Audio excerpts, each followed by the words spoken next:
player. People didn't really want to play with him, so I was like, I'll play with you. Thank you. Some nutty recoveries, but Mewtwo King just one step ahead. He set the baseline of how I play competitive fighters, like coming up with strategies, being patient, noticing certain tendencies. And I apply things I learned from him still to this day. That was a very long time ago at this point. My number 4 is Cho.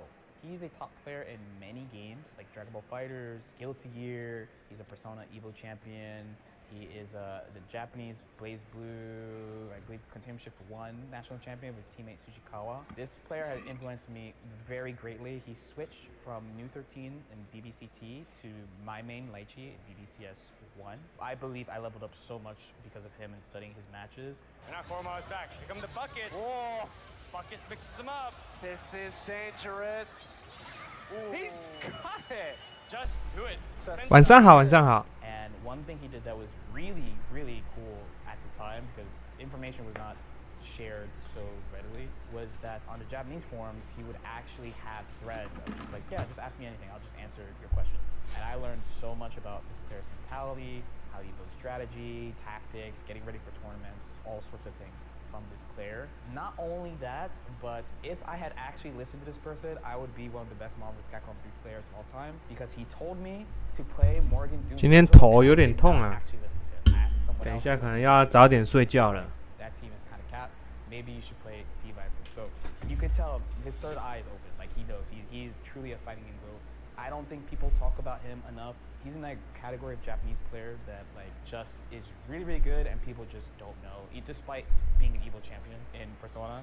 For my third pick, another player that I believe does not receive enough flowers is Super Kawaii Desu. You probably know them as SKD though. From my era, best Blaze Blue and Persona 4 arena player in the US in my opinion. Because of his influence, I really learned how to not just push myself to my limit, but also push a character that I'm playing to their limit. Especially if you see like, oh man, LK's dropping a character, that's usually me feeling like I put so much into a character and I don't think I could do much more, and I feel like I can't like accomplish my goals. SKD, I think he has the ability both to just develop characters to like an ungodly level of power. 晚上好，晚上好。 His ability to use system mechanics in the game against people very quickly is also top class in my opinion. Fortunately, wasn't able to finish the combo before he came back. Yep, there it is. 1点开始哦，1点。 Josh in. Is he cold or no, dude? He's on fire. That's what he is. Really recent example would be Strive. Quite literally one of the first people to use instant block like SKD when people were saying, ah, this mechanic's too hard to use. Why is it 2 frames and not 8 frames now? Just find them to be really ahead of the game, and usually 听说比例要被削弱了。 or dead end, I like think about like what type of thing would SKD do? Like what type of thing would I do to like try to 大棒棒快没救了。 that people aren't using or something. So this player 晚上好，晚上好。 So for my number 2, it will be Shige. I believe the battle planner for Street Fighter 5. Your boy. Also one of the best Guilty Gear players There it of all is. time, and in my opinion, the best melee player of all time. I know a lot of people know what Shige for. 但是目前已知的结果 But he actually is such a 削弱，但我感觉不会弱太多。 When I was learning Guilty Gear is a legacy game, so I started in Exert. I'm getting like advice. I'm talking to like high-level NA players all the time. People who 它变成从好棒棒变成好棒， very frustrated after people. 应该还是强啊。 They're oversimplifying it. I don't think it's that simple. Like I learned these things from BB of like how technical and deep Arc System games are, and I don't think 看起来很强。 And after having an especially 这不知道哎，这个具体还是要玩到这只角色，看他怎么设定比较准确。 And then I won my first major in Guilty Gear Exert. So like he can take a game that seemingly has so 考虑要不要趁打折买，可以买啊，可以买。然后买了再去参加 Evo， 然后再拿 SWC 门票，然后再拿150万美金，这不是很赚吗？北斗丸哦，北斗丸好像是那个瞬间移动稍微削弱一点，其他没变。 Google with the up back. And this is where Goku Black, he really excels here with his grounding normal. 比例差比较多啦，但是我并不会觉得从强脚变弱脚。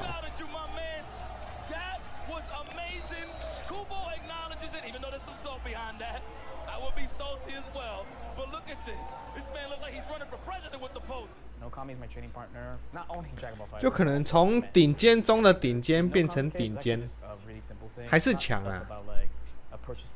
然后其他的话应该没什么变动。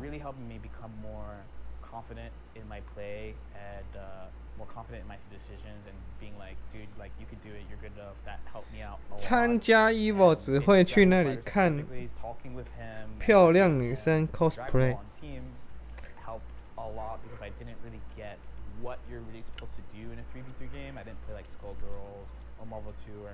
看看哪天我有没有机会可以参加 Evo。卡恩好像说战力侵权变短了，所以如果你要从站中脚开始连的话，会连不上，但这也不影响这只角色的性能。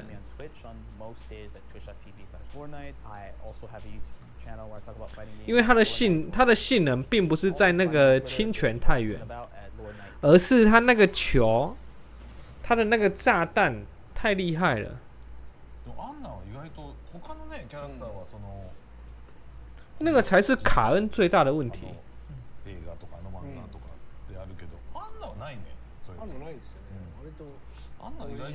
ニーナとツイナっていうような感じ。そう対ニーナっていう意識はあるけど、あんまり外のメディアに影響を受けてなくて、割とチーム内で考えてるよね。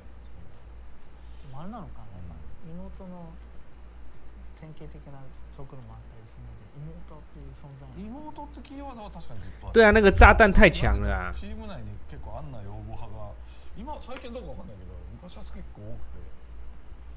アンナ好きな人でも今でも多いですよ。やっぱそうでしょ。でなんかそうすごい。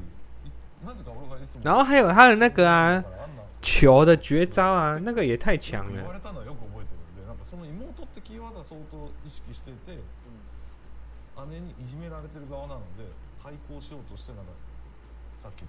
就这两只最厉害啊。ゲームの中ではかわいそうな扱いはされてるけど。確かにかわいそうだね。あれが全部俺のせいだと思われてるから。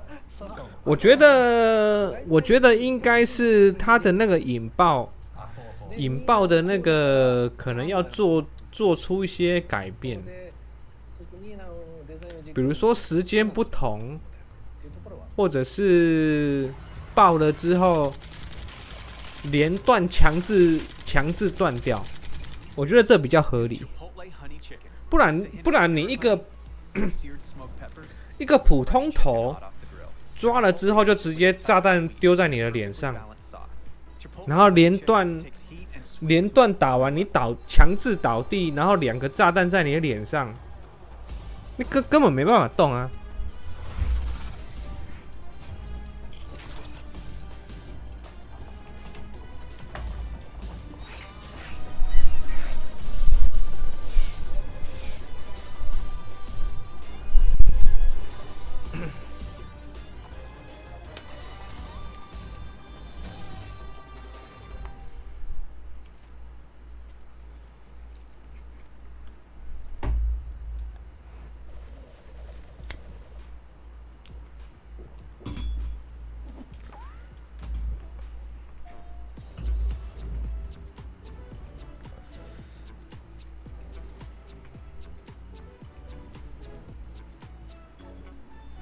最主要是他让人家不能动啊，这才是最大的问题。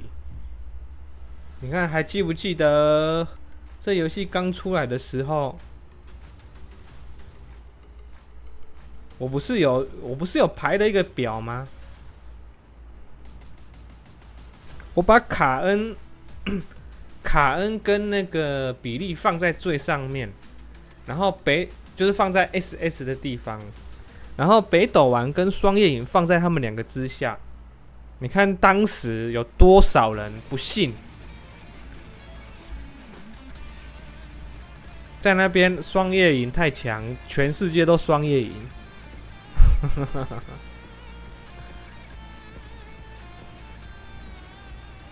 老鹰帮复，老鹰是需要复活啦。卡恩打人比院长打阿成还痛，没有这种东西。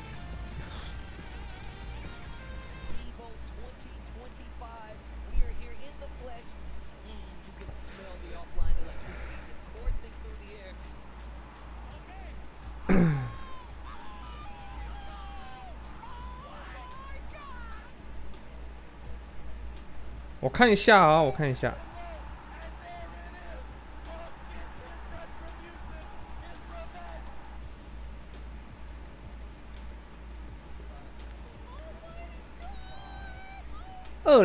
二郎的话是 ET 跟魔王晋级。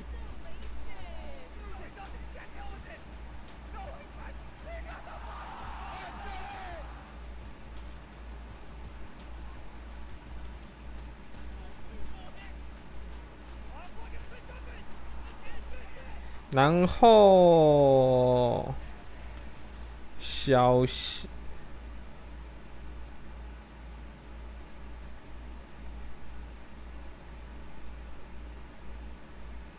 It's your Evo 2025 K2 也晋级了， show 弄死 here at K2。 Evo Day 2.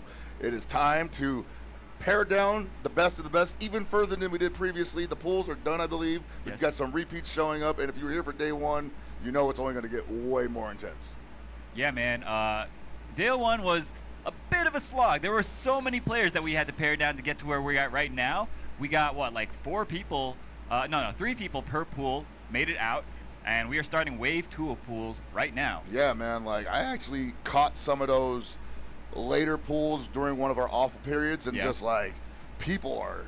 It's not that they're exhausted because it's like so intense. Like this game is just like it demands so much of you. But like I feel like we're definitely feeling the late stage competitive edge of this point. At this point, you know, like people are definitely in their own heads. They need to get right with themselves, clear their minds a little bit, because day 2 is starting, like we just said, and. You literally can't make any mistakes at this point. You know? Can't. You really can't. Everybody that's left is a pretty competent player, I would say. So up on stage, we actually have a couple competent players that I'm aware of. We've got Taj Garo, all the way from Australia. Animal can't afford to back up, can't afford to be scared. Eats a back throw in the corner. That was a body great splash. Backdash, though, to get the air reset into a punish. And yeah, you look at this, Taj Garo threatening the Kind, forcing him to back up there. That was so unfortunate. They both had the same idea, but Kynes is simply better. Yeah, no, just able to play that space, obviously better than T-Zuck can. But at the same time, I think Taj Garo knocking on the door of possibly taking game 1 because Lanimal looked kind of shook. 正常的吗？正常的吗？ Agreed. All right, going for the charge. 好的，好的。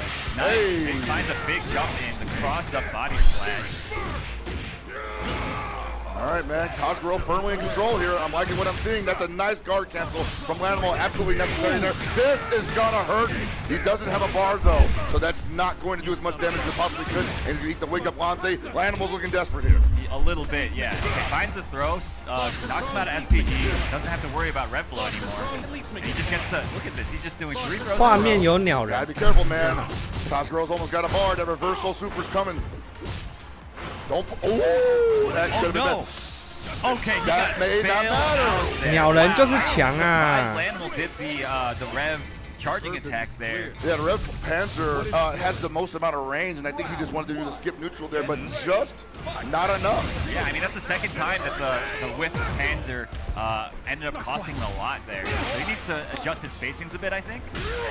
Yeah, you see Lanimal dropping an easy wild punish there. He's gonna get it back with the blow away into the Lanze, but at the same time, man, like a lot of damage left on the table. He seems to be all right with it now. Seems to be getting his rhythm back. But I feel like, yeah, Taj Garo challenges at the perfect moment and throws off his rhythm, and I feel like Lanimal just can't get his feet back underneath him. Okay, finds the hit here, kind of a bit of a lucky break, because Taj Garo, he's getting pretty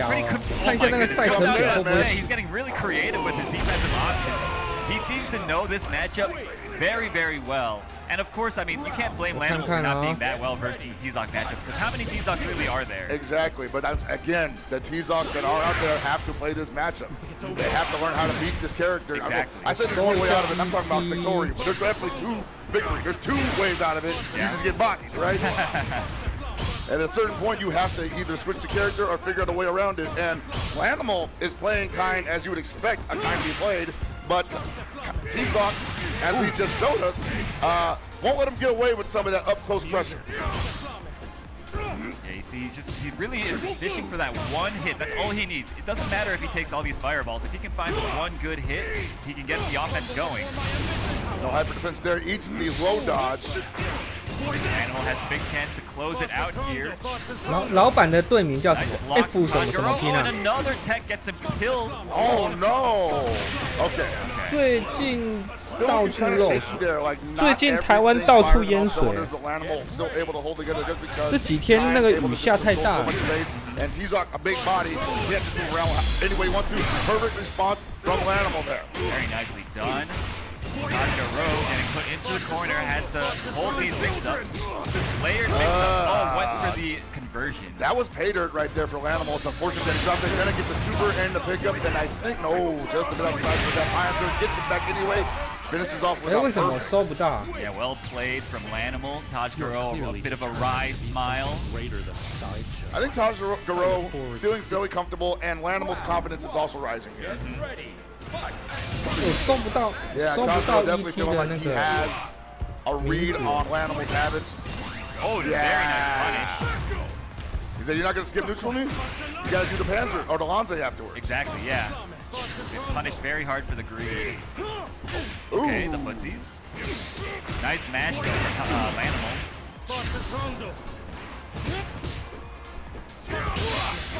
And yeah, right now Tajiro is just trying to hold on with what little bit of advantage that he has. What a 我这边有 response! 看到魔 Big 网啊， read 它是 with 2 the 点。 high dodge.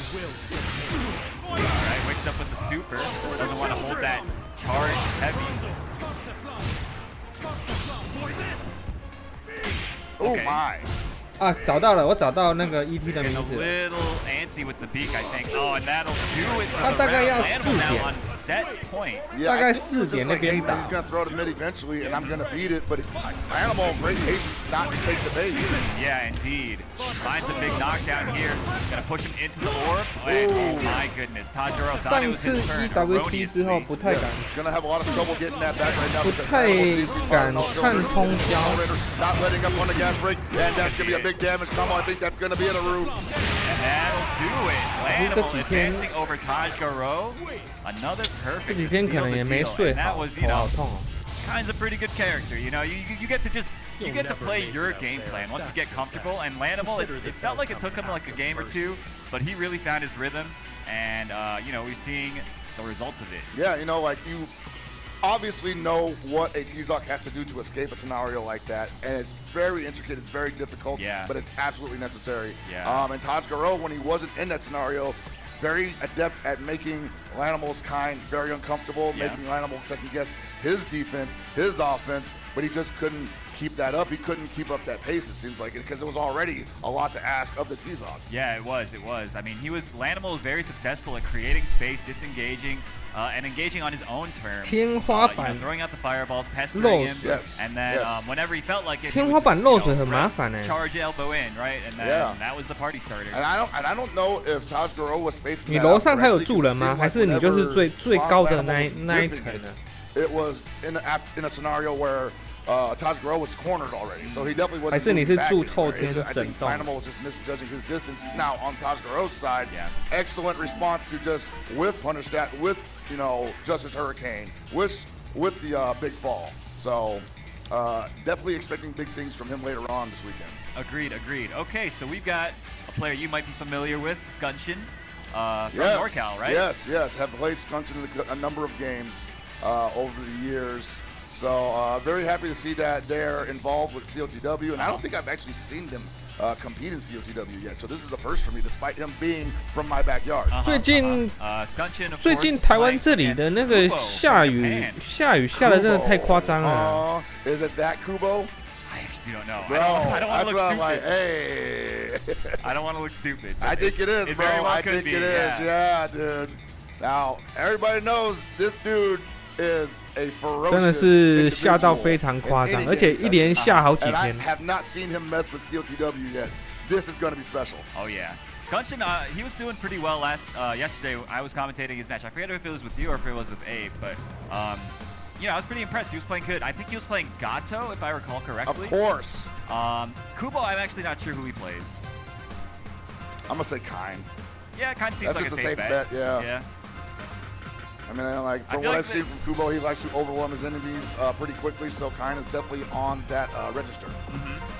Oh, was Skunshin on Rock? Actually, maybe. Okay, I guess I got my wires crossed. It was a long day yesterday. Give me a break. I'm gonna say, bro, like it's NorCal. NorCal picks funny characters all the time. Okay.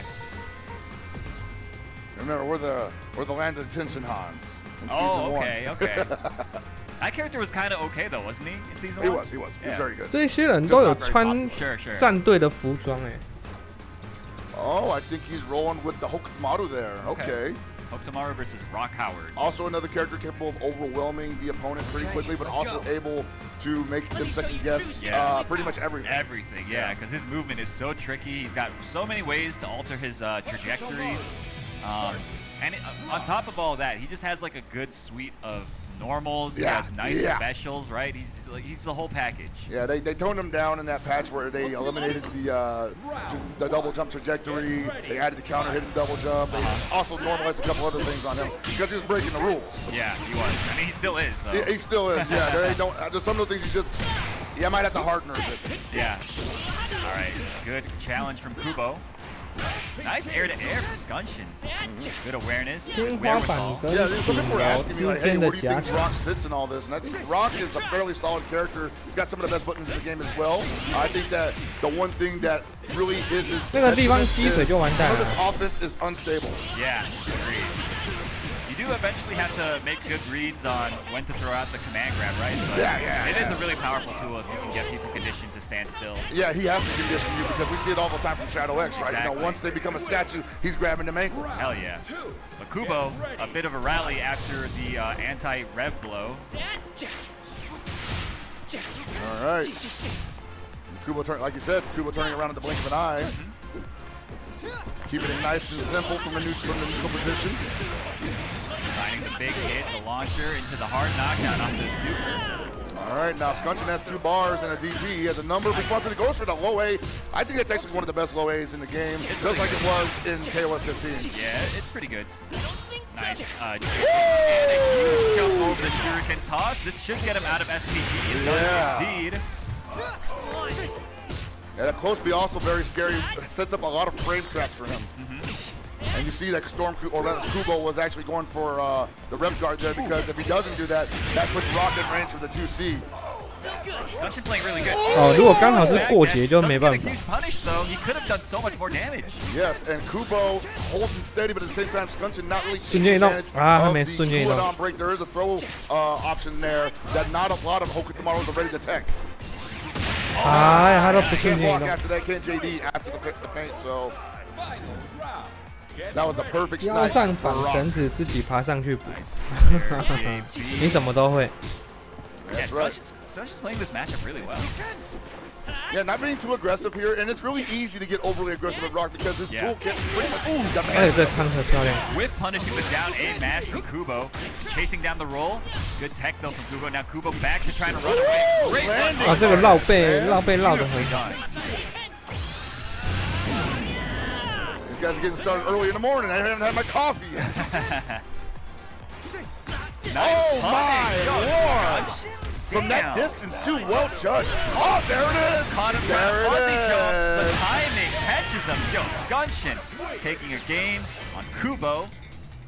Like I said, man, this guy can fight. It's just that when you get to that like incredibly surgical upper echelon of how these characters are played, you got to take some risk with Rock that leave him kind of vulnerable. But if they're gonna play like that very even-tempered, even-tempoed neutral game with you, he's still got some really good buttons, especially against someone like Hokutomaru, who really can't outrange him.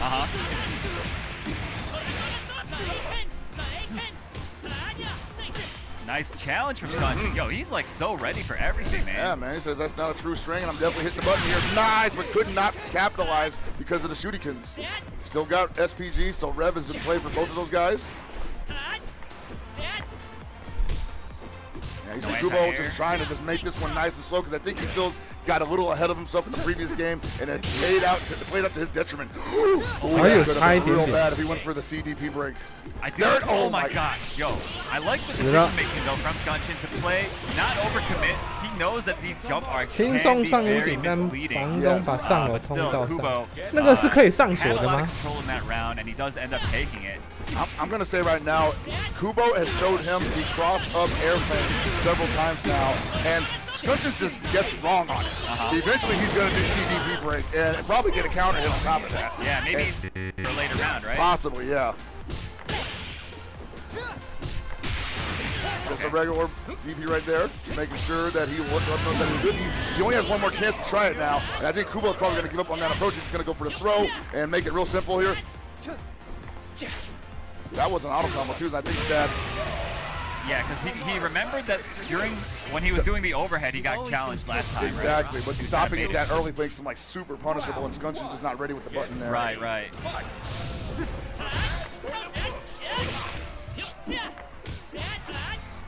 Yeah, you gotta feel like you gotta challenge that. I actually think it's okay to mash on that. I think maybe you do like 5G. Yeah, possibly. 我好多天没有玩北斗玩了， If 不 he 知道还 does the sweep, I think it's still a true string, and you 还 might 记不 just 记得怎么玩？ I don't know for sure. No, I think you're right. I think you're right. Yeah.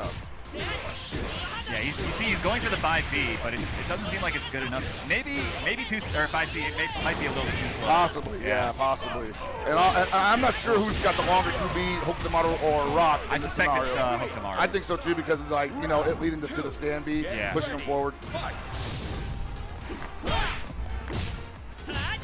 There goes the down C, and I think Kubo might have found his approach on Scunchin's Rock. No longer, wow, as I was saying it, I was going to say that Kubo no longer giving Scunchin the looks that Scunchin's looking for. And just as I say that, once again, the big jump C into corner damage.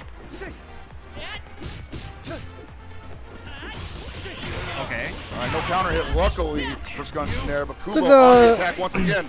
这个会直接一直打到 ready for both of those guys. Uh-oh, be careful, you might be losing Red Bull 9点10点左右。 Challenges but doesn't believe, and that got hurt. He's got SPG as well too, and 2 bars. I think that's the round, brother. I think so too. Might have ended it too early. Yeah, he definitely could have extended it a little bit more. Yeah. But We'll see. Yeah, that's it. It almost gets me every time, bro. I know, right? Yo, that was a good set though from both Scunchin and Kubo. Moving on, 用2桶环氧树脂。 Yeah, I was looking. 结果你家顶楼有一个裂缝，然后环氧树脂直接灌到你家里面。A lot of people who are still trying to get in on this game and seeing like all these top 3, top 4 characters going around mauling everybody probably should take heart to see that, Rock, who is not a bad character in his own right at all, we got able a to sneak do work. peek on our next Chipotle extra match. It's going to be Lamer Boy versus M. Dot over there. Lamer Boy, bro. Man, when's the last time I've seen Lamer Boy play an SNK game? Right. A early adopter of Samurai Showdown Year 1. Evo had a great run, almost made top 8 with the Galford. So for those of you that are not aware of what we're doing here, this is the Chipotle extra match. As you can see, they're back this year. You get to see more games, just like this one. And additional matches will be streamed on Friday and Saturday, obviously today, offering a chance to catch matches that might otherwise go unseen off the stage. So this is one of them, Lamer Boy versus M. Dot. M. Dot, I was actually playing him in casuals earlier, before we just started. He's a pretty decent Billy. So this is gonna be interesting. Yeah, no, he's got the better of Lamer Boy right now. And like, once again, 是真的很 I 麻 haven't seen 烦 Lamer Boy play this game until just now. NorCal showing up in day 2 of Fatal Fury Season 1. 因为从天花板漏水下来，你整个屋顶可能有一些东西都会烂掉吧。Yeah, I think in this matchup in particular, the Far C is going to be really annoying for this guy. Oh, okay. What a guard cancel, man. But overheats himself as a result of it. Very expensive. Yeah, and I what? Yeah. 那你就自己跟他请钱，说那个是你修的，你要跟他收钱。The high launch, but he's been doing the short launch. And like that makes it so that he can't counter poke it like that. Dude, that is actually so. It was really smart for Lammerboy just to like throw the ball out and kind of see if the Billy would swing into the ball, which was an active hitbox at the time. And now you see M. backing off whenever the ball is in play, and that's what the Ronaldos want. They want you not doing anything. Exactly. Hold that pose. All right, and this will do it. Yeah, this damage is crazy, bro. That was a really good round from Lammerboy. The way that he was playing it, that setup that he did in the middle of it, that was just incredible. That spelled doom for M. The moment M. started swinging into the stationary ball, like, 好像很久没看到 he C just 罗 got 了。 super gun shy. And I don't blame him because I think the first counter hit 大 was a 家 wild 都 punish. 往比利卡恩靠拢 ，C 罗都不见了。 Nice. It's the throw. Plus frames, baby, all day. Yep, can't swing on 又要 that one. 折了。 Unfortunately, M. learning the hard way. Got to hold that pressure. Goes for the red blow. I respect it there. There's not a lot of options with Billy when he don't got meters, so you got to do something. So M. one thing about him is he does like to use the rev blow quite a bit.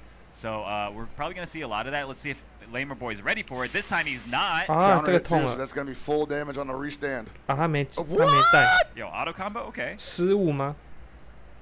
Not something I see very often from the Ronaldos. Didn't believe in the punish there. I guess he's just very unfamiliar with this matchup, and who could blame him? Oh, No, finds yeah. a big hit. This should be enough for the rounds. Yeah, I think so. He shouldn't have to spend any meter either, but he's going to anyway just to make sure. And he was also very close to overheat, so that's possible that he wouldn't be able to complete the string there. Yeah, I don't know enough about this character to know. The bellies, man. Yeah, I don't know enough about the riding, I guess, is what I should say. All right, Lammerboy playing a little more conservative here.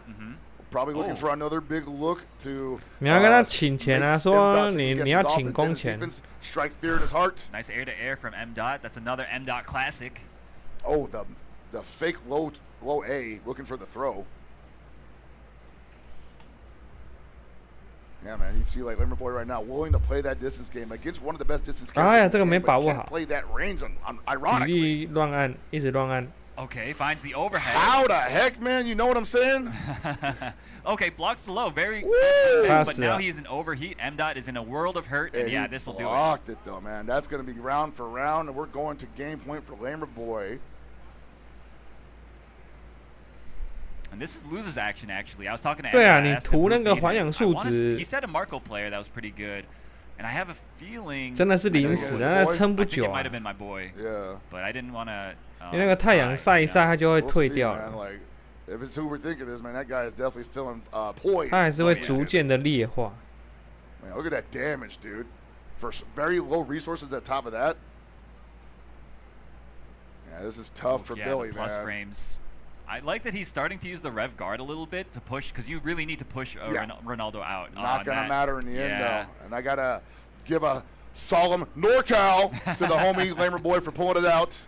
Yes, NorCal, OG, Lammerboy. 其实也不是说涂水泥， Yes. 有一些防水的那个涂料本来就类似像胶的东西。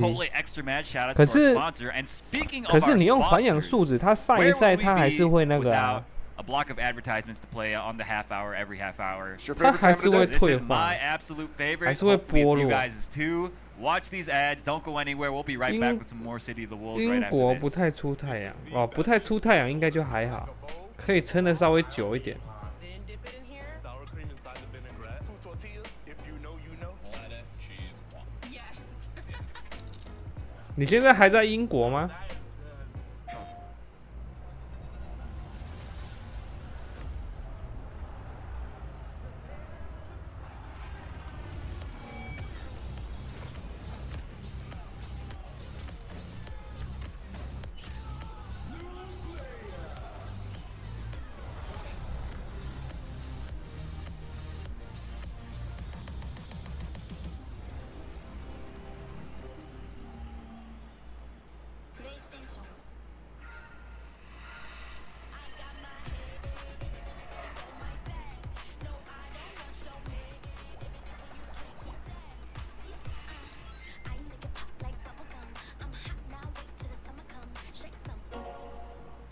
Those who have lost their lives will never return. Nothing can bring them back. So where we going, old man? A hotbed for demons. the entertainment district. We've killed off anyone who's ever crossed us. Anyone who's ever slighted us. We're going to slash through your gullets. Just like we did 这几个月在新加坡。新加坡明年好像也会举办 Evo， 对不对？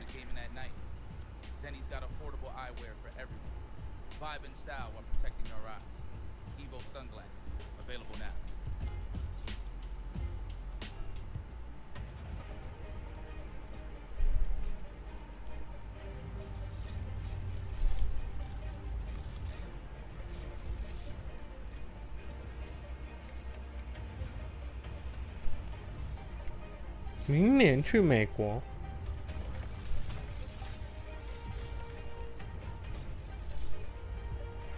美国真的太贵了。就上次我的机票没有拿到，不然我现在也在美国。为什么 K2 不弃权？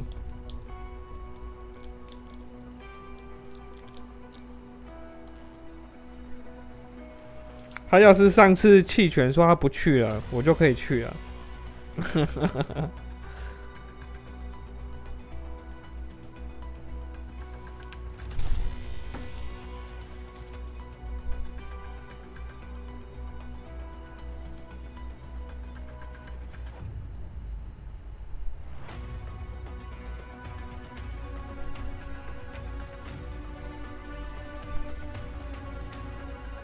新加坡的住宿贵吗？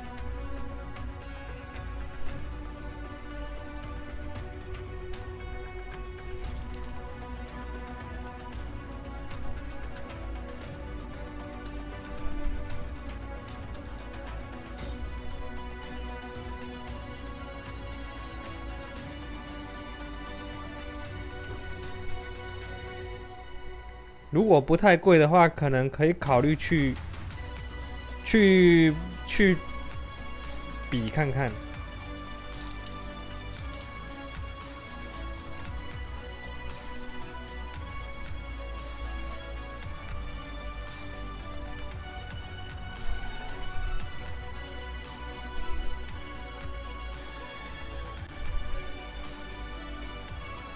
普遍算贵哦，那还是算了。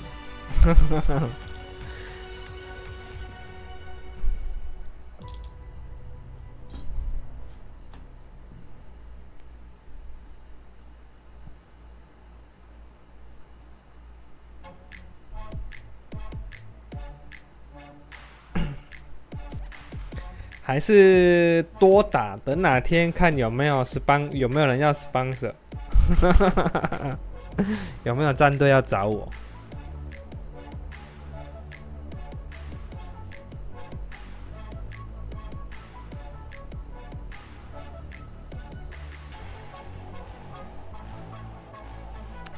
线上赛打打就好了。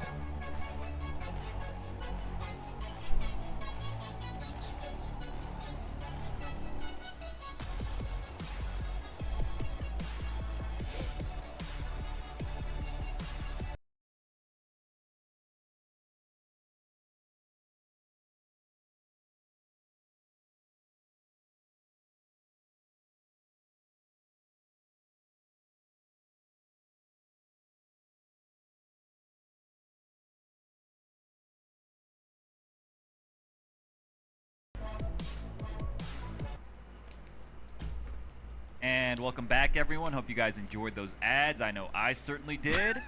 We've got some really good matches lined up for you guys. How about you tell us a little bit about these guys? So I don't know much about Bash. You seem to be very aware of who they are, but their opponent is someone I believe that everyone who's been following this game and multiple other fighting games such as Guilty Gear Plus R, I think he even played a little bit of Strive for a second as well, but basically multi-game aficionado. Barbar is on stage. Yes, sir. Barbar. By way of Justin Wong. That's right. Justin and TNS, they teamed up. They held a qualifying tournament, the winner of which gets flown out here, and Barbar took it over Sosik Nashman to make it out here. So he's here. He's going to be playing against Bass. For those of you who are unaware, Bass is an incredible fighting game player, frequent top 3er, many-time winner of Killer Instinct tournaments across over the years. Also a very strong Street Fighter 6 player currently. Plays Kimberly and Aki in that game as well. I'm going to say it right now, though, man. Barbar got kind of a crazy warm-up for this. Because this dude was in the Goon Suite playing Lagia. Like, and going, like, match for match. Oh, wow. Lagia was like, bro, what's your name? Really? Yeah, straight up. That's tight. A big block on the overhead, but no punish from Bass. Uh-oh. Yeah, man. Get that chunky damage. Ooh, the overhead. You got to be ready for it because you know he's going to be looking for that 8 times out of 17. Okay, nice block on the low, but gets hit by the Rev Tatsu. That's right. He broke it, unfortunately. He didn't have to. Would have got a little bit. That might have killed, too, because he could have gone straight into the Rev low. But, hey, no reduced triangle, but still nope, and that's going to do it round 1 Barbar, convincingly. Yeah. Just kind of just sending it. And like, Banks is like ready for like, he's like blocking stuff, but he doesn't have like the punishes on deck, and like you really need to like have the guard cancel. If you think that he's gonna go low, you need to get the guard cancels to stop him from going low without any care in the world. Oh 哇，这个收招那么快，看起来感觉可以打的东西。 And in that regard, it's almost safe to just assume you got to guard cancel everything. You might as well guard cancel the overhead just because some people just don't punish it in time. Yeah, but a guard cancel is guaranteed. Yeah, that's true. That's true. But hey! my goodness. Barbar playing. 北斗玩都没什么玩到。 He's like doing this all intentionally, but yeah, like it feels wild. 北斗玩就是普通角色。 It feels very suffocating. It feels overwhelming. It feels like every time I guess it's the wrong thing that I did, I don't know what to do anymore. You know? Man, the combo is the block string. Let's go. Love to see it. Nice throw tech. All right, good air to air, but again, yo, DPs, my goodness. Yeah, that is not like recommended, I would say. No. But it's just that at this stage of the game, people want to do run-up meaties, and it should be fighting in 101 that if the opponent has an invulnerable reversal, they'll probably utilize it. Right, right. Round 2. Get ready. Yeah, I think maybe he's unfamiliar with this matchup. That's what it seems like at least because he's possibly, not going. 他那个中段好像17、8 7, I believe. 发生好像17、8伏，有点忘了，但是10几啦。Yeah, man, Barbar, like I said, you know, 不容易看见。 been playing some of the best in the world for the last couple of days. Has his sights set on top 8 for real. Like, going to be very disappointed with himself if he can't crack top 8 here. Yeah, man. And I would like to see it, you know. Yeah. Oh, and a great JA air to air. 应该说看见了，你再做反应有点来不及。 On the winner's side. Yeah, man, that is, and I've told him this, what I would say the hope for the future. Barbar, a very young player, but also very mature in understanding what he needs to do in order to improve himself. And, like, I'm not trying to shade any other of these young players, but, like, this guy is willing to put the work in, the time in. Yeah. And I told him he's talented, but his talent is understanding what it takes to get better. You know, I'm not saying there's definitely some guys out there that are just naturally good at fighting games, I guess. Sure, yeah. But I think Barbar's talent is being able to discern 因为 what 你 weaknesses are. 看见之后，你还要判断呢，你还要判断，然后你还要操控，就能做反应的时间太少。 I'm playing a character where I need to play in a certain way, and then sticking to your guns no matter what happens, that takes a lot of discipline, I think. Absolutely, yeah. And I'm always impressed with, like, as you said, his discipline, his ability to not get frustrated. We'll say, 先去密一下，晚一点再来。 right? Drops, miss inputs, whatnot. He just kind of moves on from those scenarios. Losing to a commentator playing Mai. Losing to a commentator playing Breacha in his own lobby. Yeah? Okay, okay. And then having to watch me pop off on him on my own stream. Damn, okay. That's funny. Yo, Barbar, we love you. You know, that's our boy. So, and he's obviously up there playing. Yeah, we're sitting over here, man. Yeah. Believe me, if I still had it, I'd be up there too, getting bodied on stream. Sure, yeah, me too. But up next, we've got a fan favorite, possibly 2 fan favorites. I'm not familiar with the other player, but we've got Goichi up on the stage. playing against Maddie Crimes. Maddie Crimes, that name is familiar. I'm not sure if it's for COTW, but I have heard of them previously. Okay. But everyone at this point should be well aware of who Goichi is in and outside of COTW. Oh, yeah. Not simply because he is the best COTW player in the world currently, but because he's got that title across multiple games right now. Yeah, I mean, obviously a storied multi-blood player. Moved on to basically all the other like poverty games. He's a god at all of them. Dragon Ball Fighters, he's an incredible player in that game. Street Fighter, he's a strong player, competitor in that game as well. And now here he's making his mark on this title as well. Yeah, man, mark on City of the Wolves. No pun intended. All right, I think they might be button checking. They possibly are button checking, but I would believe that Maddie would be playing Billy in this scenario, as we know that Goichi is running the kind full time. That's right, yeah. Ready. Fight. Yep, looks like a button check to me. Checking the latency, baby. And there is no latency on the Sony InZone monitors that you can get today for your home entertainment system. Absolutely, absolutely. There might even be a coupon code. I don't know if they're doing that type of thing anymore. Sony not sending us the codes, bro. We're trying to make you money, dog. Yeah, man. Oh, yeah, we got all these sponsors on the screen. AT&T, whatever this Demon Slayer game is. Nacon, the controller manufacturer. Demon Slayer, a marriage between Sega and what is that company that does the Naruto games? I can't think of it. CyberConnect. There we go. CyberConnect. Yeah, okay. CyberConnect. So it's an arena fighter? It is an arena fighter Dude, slash, I think, arena action fighters. RPG as well. Oh, hell yeah. That's what I'm talking about. Ready. Fight. SPG. Maddie Crimes with a far seed gets whip punished with a jump B. Into the corner you go. All right, here we go. Plus frame, baby. I don't know if Billy wants to press buttons in that scenario in that position, but hey, I respect the attempt. Oh, my goodness. No. Dude, Goichi, my goodness. Maddie Crime's kind of like laughing to himself a little bit. Like, That's because Maddie knows me. that Goichi is literally cycling through the options right now. It's not that he's reading them, it's just that, hey, like, let's see what happens this time. It's the set play, as they call it. As they call it, indeed. Skip neutral, only one Lanze kick that time. People usually expect two. And that's kind of crazy that he can manually do that. Now that I think about goodness, yo, he's literally just low charting at the moment. And this is like no shade to Maddie Crime. Like this is a very difficult to deal with low charting. Yeah. It just goes to show how practical. What? Oh boy, yeah. We are absolutely just. It's called an advanced button check at this point for Goichi.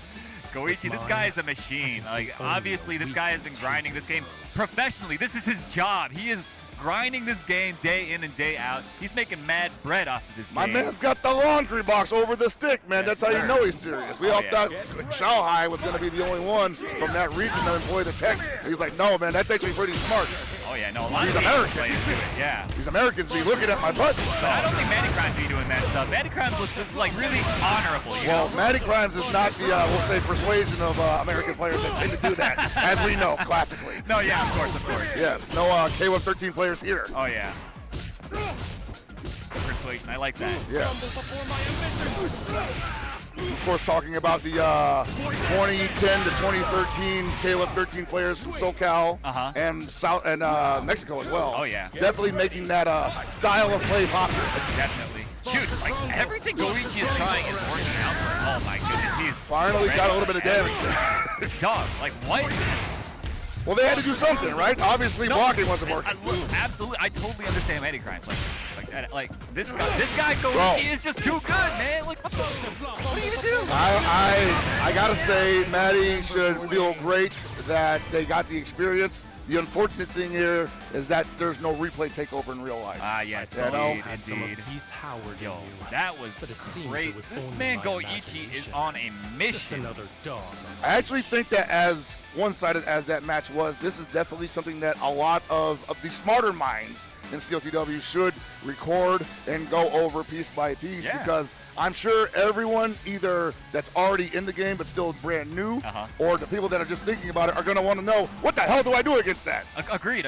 Yeah. I mean, you break down everything that happened. Goichi, every single action he took, everything was timed perfectly, framed perfectly in order to beat specific responses from Maddie Crimes, from Billy, And he was leaving just the right amount of gaps. He was attacking on instant timings, doing meaties whenever he needed to, and it was just immaculate. I'll just say this: that was definitely Goichi calling out Matty Crimes, saying, "Oh, you're this kind of player." Yeah. You know, exactly. And Matty Crimes gave him the evidence every time.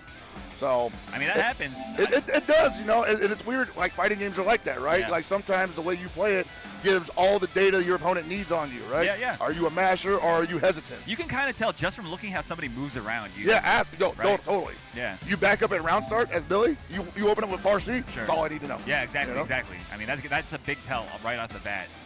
But we have got another great match for you guys coming up. It is going to be Hokuto from Mexico, a very, very storied player of mostly like old games is what I know Old games, him for. I believe Super Turbo as well as Market of Wolves. Great Alpha 2 player as well, if I'm not mistaken. Just basically plays everything that's like on. We can talk about Fightcade, right? Oh, sure. Yeah, whatever. Fightcade. Yeah. I'm gonna name drop it. He be playing everything on Fightcade. He always does really well in those games, and he's gonna be playing against this guy. You might have heard of him. His name is Leffen. He's from Sweden.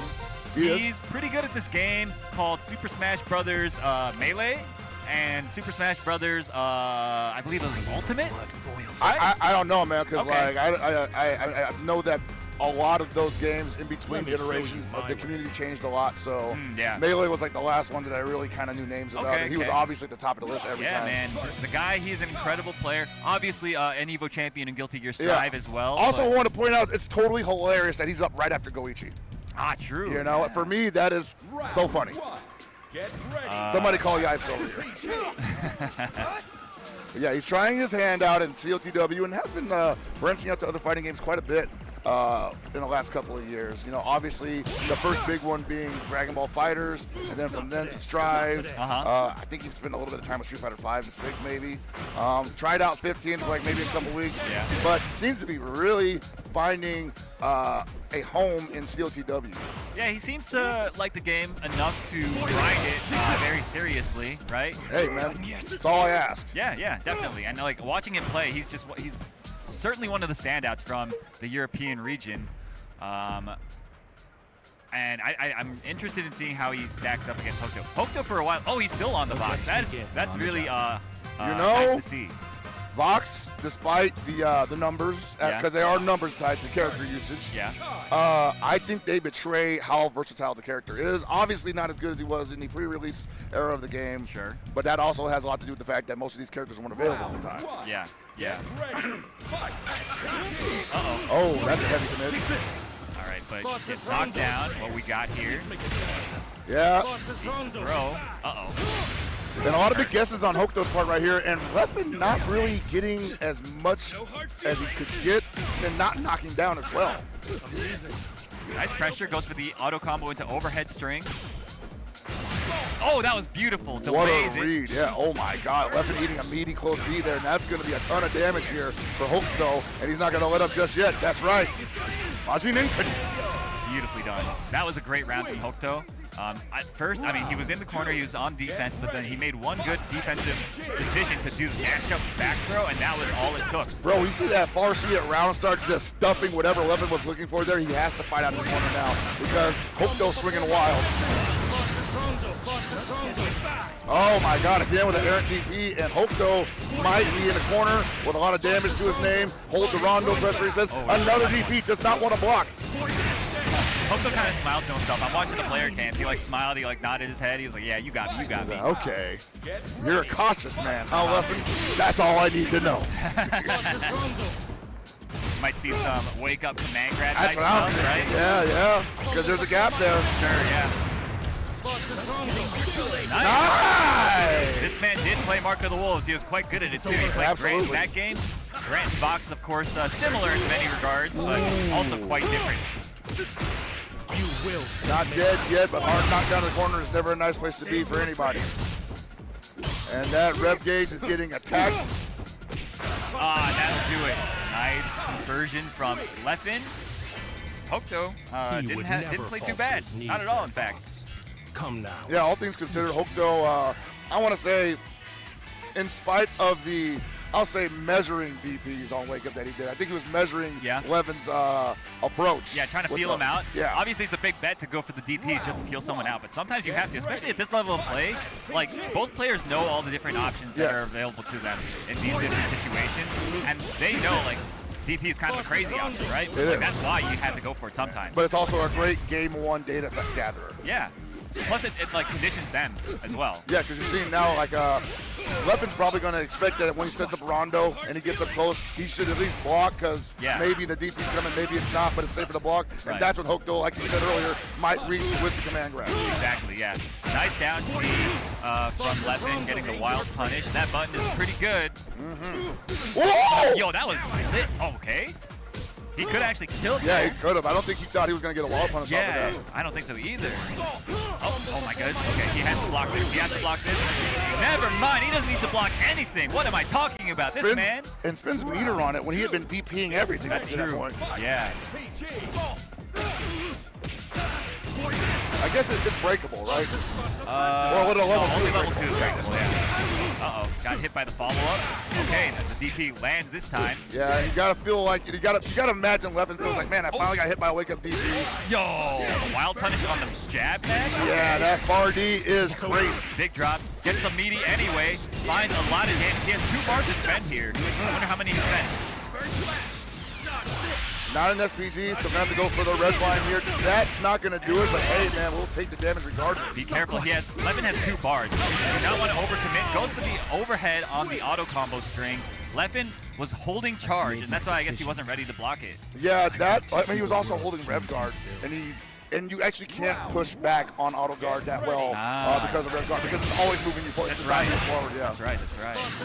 But again, that's another scenario where like that gap between the last hit of the auto combo and the overheads is pretty big. You can mash a land on that. And if it's a low, as we already determined, it's going to be gapless, so you'll just block it anyway. Sure, yeah. Okay, big jump over. Doesn't complete the combo, but doesn't matter. Finds the sweep anyway. Levin kind of shaking his head. He's a little disappointed in himself. He's like, yo, I got to clean it up. I mean, these kinds sometimes live by a sequence, and if the sequence is broken, they get uncomfortable. You see right now, Hokuto's looking a little uncomfortable right now. Hasn't been able to get back on offense since the 3rd game began. Hokuto's doing a lot of stuff that's like, whoa! The option that's on paper, not like what you want to do. Like mashing on plus frames, going for a lot of reversals, that type of stuff. But like, again, that's just because he knows and Levin knows that it's not what you're supposed to do, right? Hey, man, that's fighting games, right? Yep. And once again, Hokuto getting Levin to the corner, and Levin with the wake-up super this time. Yeah, man. He smells blood. Oh, what a big cross-up! No! Corner, he has another chance. Oh! That's the command throw, and this should be it. Yeah, that's going to be round for round, and he's going to hold on to that bar most likely. No, he's going to spin it. Actually, I like it. Yeah, I think he needed to because it was going to scale so much. That's I don't right, think he because of the would've command grab. That's right. Final round. All right, we got final round. Both players on set point here. You see, like, Levin doesn't want any parts of that at round start. He wants to. Wow, he could have got that. Oh, he is just leaving so many gaps here. He could have, if he had confirmed. Okay. He's blocking it out. Okay.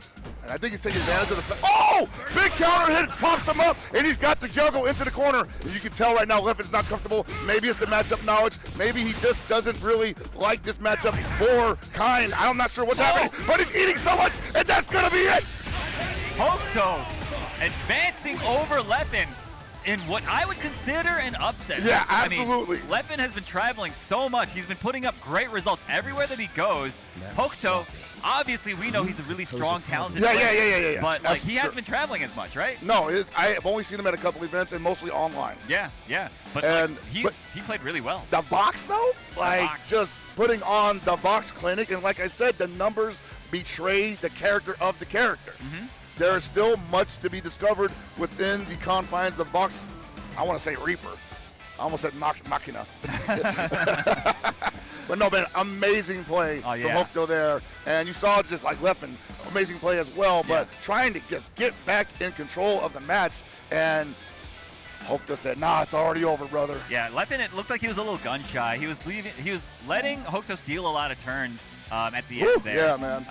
And he was making some big plays, man. He's doing the cross-under landing punishes. Yeah. And that just looked like there was maybe a little bit too little on the damage on those. Yeah. He was looking he was looking too far forward for the knockdown into the Rondo setup that he was forgetting to do some of the optimal damage there. Sure. And when he had to wake up with the kick super, I'm just like, oh yeah, he's in trouble.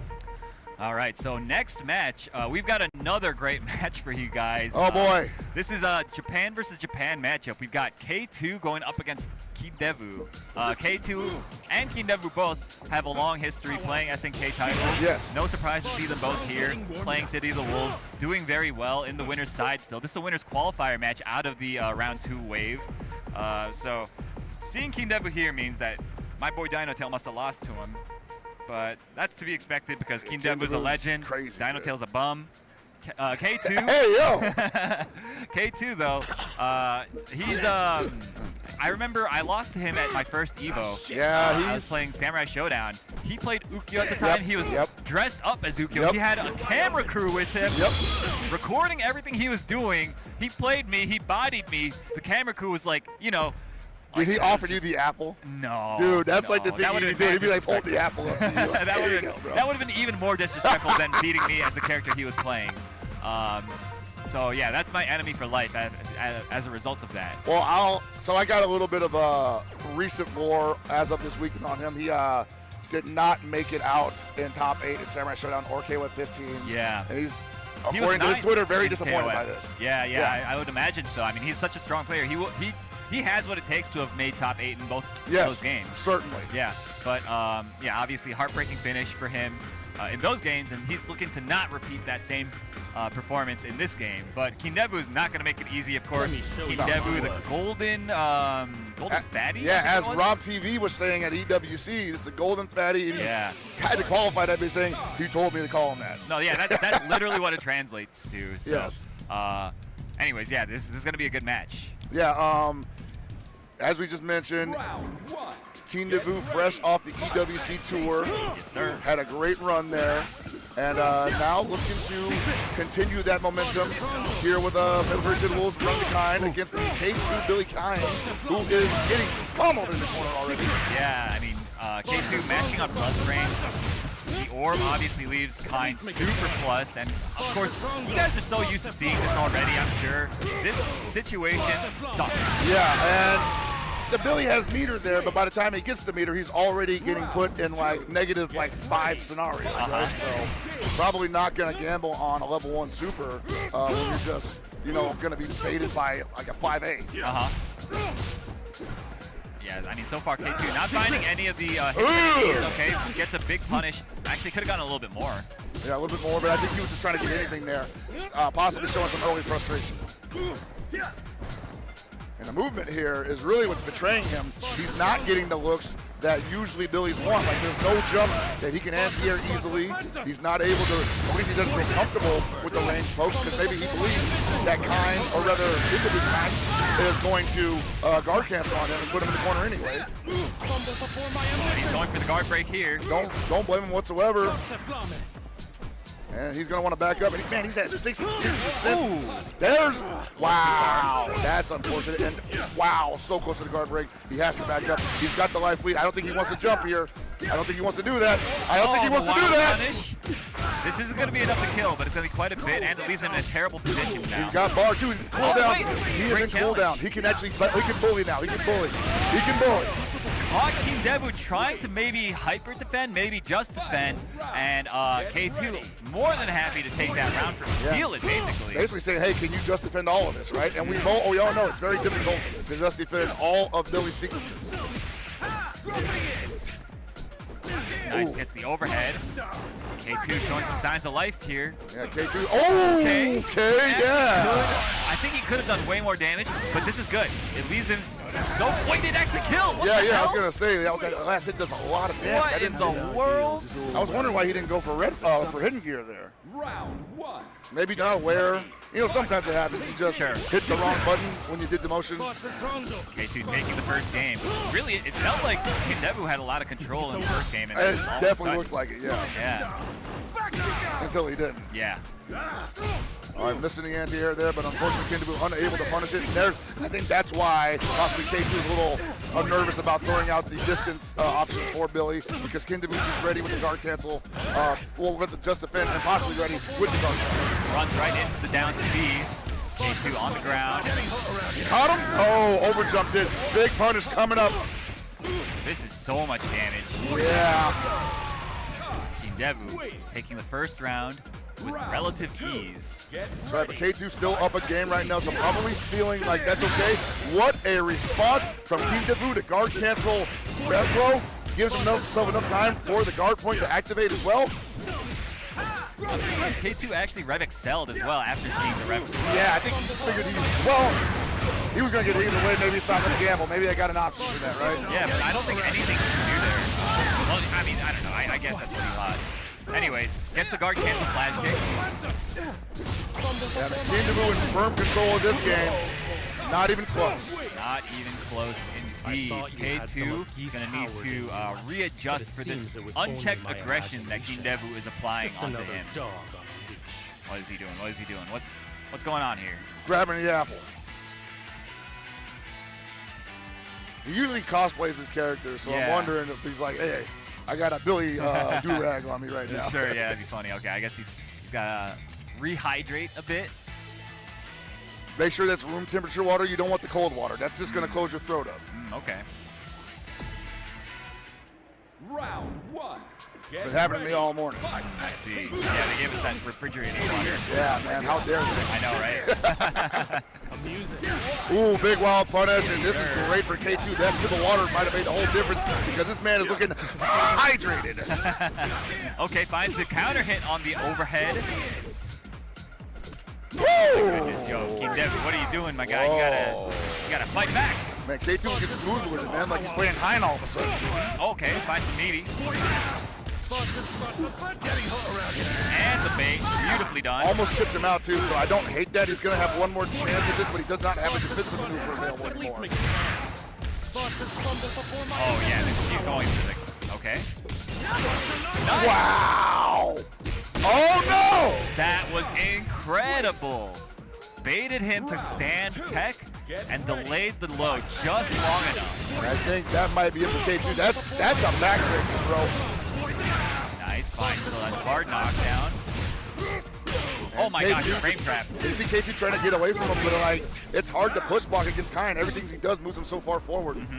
But unfortunately for K2, he's about to overheat. There it is. And Kindevu spent the last bit of rev gauge on the guard cancel rev flow just to get him back there. But hey, non-plus is K2 going to take the damage where he can. And you better believe once he gets that guy to block, it's going to be guard break city.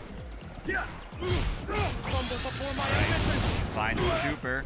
Just can't get back on his feet though, man. And that's now looking like an overheat scenario for K2. Oh man! Kindevu really guarding his guard gauge very well. Oh no, no punish on that. No punish on that as well. Oh boy, this is trouble for K2. He lost a life lead and now he's overheated as well. And we just got cooldown on Kindevu's side. Oh, and that's a wrap. Kindevu moving on 2-1 over K2. And that was a winner's qualifier. He's going to make it into the next round on the winner's side. Let's see. I'm going to take a peek at the bracket here and see which wave that he just qualified into. Yeah, it's important to know where these guys are going because they are about to run into some of the bigger challengers that are currently in the player pool here at Evo 2025. Agreed. And I can't wait, man, because there's some names that I saw showing up early, getting some grind sessions in that are like, I know they're chomping at the bit for their next match, and hopefully we get to commentate them right now. But first, as you like to say, we got some bills to pay. We got to take a couple of peeks at these ads that we all enjoy so much. We'll be right back with more Fatal Fury CLTW action right after that. This is the best Chipotle order. I would like a bowl. Triple wrap. Mild, medium, hot. Then dip it in here. Sour cream inside the vinaigrette. 2 tortillas. If you know, you know. Lettuce, cheese, waffle. Yes. Oh, that is good. Well, Vaya is laughing right now. Look at Vaya laughing right now. Oh, he's doing a dance. What is he doing? Man, he's too ready, you know. Not today, man. Oh my God! Oh! 参加して、でその時また賞金額が上がって、いや気持ちは超調子良かったですね。So it's much more than just playing. It's being a part of this community.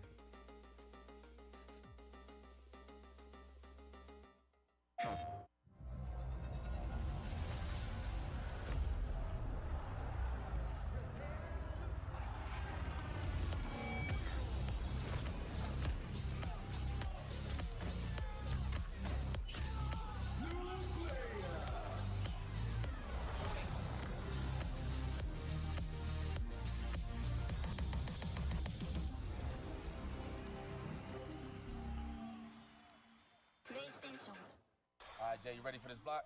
You already know. I feel like we've been killing it lately, and everyone's been loving it, but we gotta let the people know where we're gonna be at. Let's just do the meme real fast. You know, my heart meme, get the engagements and everything like that. Yipes! So, you understand me. It's not about the engagement. I'm just always thirsty for a drink, especially for this White Claw Zero Proof. Yeah, but that was corny as hell. But I'll drink to that. Cheers! Cheers! Yeah, I'm thirsty.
And just like that, we are back with more Fatal Fury COTW action here at Evo 2025, coming to you live from beautiful Las Vegas, Nevada. How you doing, Aru? I'm feeling I realized right. we didn't introduce ourselves this morning. We didn't. Man. You're right. Yeah. So if you guys are unaware, I'm Aru. This is Hell Pockets. You guys might have seen us on some broadcasts here and there, talking about these games that are made by this company. All over the world, baby. All over the world. Yeah, we were just in Saudi Arabia a couple weeks ago. That was pretty interesting. So is that guy. So is this guy. Yeah. Reynold, of course. Pretty good fighting game player in multiple different fighting games. Yes. For a long time. But cut his teeth, I'll say, commercially. Yeah. Well, with KOS. That's true. Yeah. He plays, like you say, he's always played all different games and been great at them. But KOF was the game that put him on the map. That's right. On the other side, we've got Johnny from Mexico, another really strong KOF player, and now he's looking to make his mark in City of the Wolves, but he's not going to have an easy time. Reynold has been playing this game very seriously. He's been grinding. He's been close to qualifying for SWC multiple times now. Yeah. And the first roadblock was Goichi. That's right. The second roadblock was Danny Amaza last weekend at Smashback. And yeah, 2 second places, just shy of that SWC qualifying spot. Unfortunate. Yeah. So he's looking to try again this time. Oh, he's starting out strong here, man. Johnny just eating every stagger string that Reynolds is throwing at him and whiffs the throw. No response from Johnny, probably afraid of the rondo. Overheats himself into down AC. Round 2. Got Reynold looking strong as always. And I want to say Hikaru, another one of those characters that's probably a good transition character from KOF. Yeah. But also a lot more involved in terms of how you're going to utilize her. I don't know if Joni plays those pixie characters in KOF like that. But that's definitely what we're looking at here with Hikaru. I want to say he was more of a Iori Ralph type. Honestly, I can't remember. I can't remember either.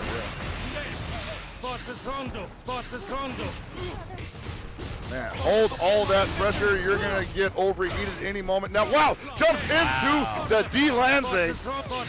And Reynold was ready for it, set up something, but okay. Overextends a tiny bit, gets the throw jumped over. And that's not going to take him out of SPG, but finally, Joni mounting some kind of offense, getting the corner. Command throw in effect. Drops it, unfortunately. Yeah, that's actually a really big drop. Might not matter, but it has been 2 bars to get that round. I like it. Yeah, he needed to, really. I mean, that was a great opening that he found. The staggered lights, catching Reynold trying to mash. And unlike a lot of other fighting games, when you spin super like that, you are actually using it for the only intent that it's meant for. You're not going to lose out on any defensive options. You're not going to lose out on any offense because most of that's going to be tied to the rev gauge. Sure. Gets the throw. Oh, tried to bait out something. And doesn't take the bait. Arcade Shock, AG Arcade Shock Reynolds, currently in a whole heap of trouble after starting out super strong here. And you got to believe he's got to turn this around here. You know, it's got to be the big damage bomb that Reynolds needed to get that momentum back. But Joni could just shut it down with a well-placed reversal. Yeah, great guards from Johnny. Oh! Okay, Frame trap catching him. Not enough, though. Unfortunately, he already used all his bars, so he's not going to get the damage to kill. And a throw's going to do it. Oh, my God! Wait, he's still alive. He put him in a sure kill situation, and he let him Lanze out. Tough, yeah. What? Oh, no, He man. needed No. to try to JD it. He tried to jump over it, but that, didn't work out. Despite the fact that Reynolds won that, I don't like that for Reynolds, and I don't like the way that went, but that might be the wake-up that he needed, possibly. Joni with a great opportunity to put Reynolds down a game and possibly shake him up a little bit. Instead, putting Reynolds up a game and might give him enough time to get comfortable. The down C.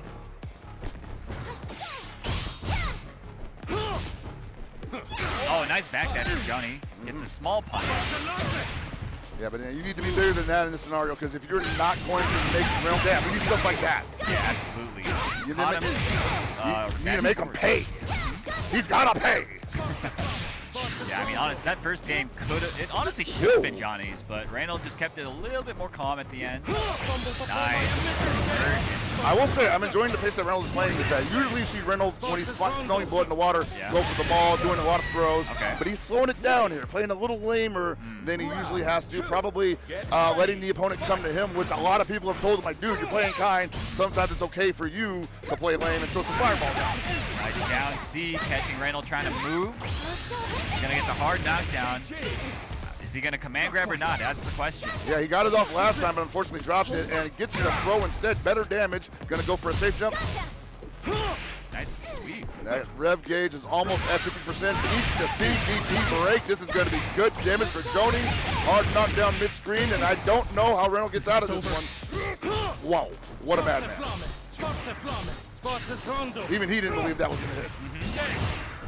I like the patience from Johnny. He's just leaving a lot of space, not overexposing himself. Uh-oh. Wait, this is bad. Yeah, this is real bad because Reynolds, and that's about as lucky as you can get there if you're Joni. Final round. Get ready. You are about to get guard broken. Lucky break yet again for Johnny, multiple in a row. Still got to fight out of this offensive pressure, though. And I like that Joni's actually fighting here. A lot of people have been very hesitant in that scenario against Kine. And Joni's like, let's just stick out a 5A or a 2A just to make sure he's not approaching. I like the timings that Johnny is hitting his butt.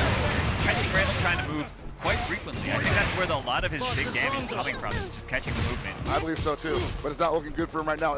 Even though he's got a couple hits in, he's going to get knocked out of SPG. Reynolds hasn't even entered SPG yet. That rev gauge is going up. He's heating up, possibly in an open situation. Finally checks the whip throw, but what does he do with it? Goes for the red blind super once again in the middle of the screen. Good damage, though. Overheated him, and doesn't even matter. That DAY2 shuts it down.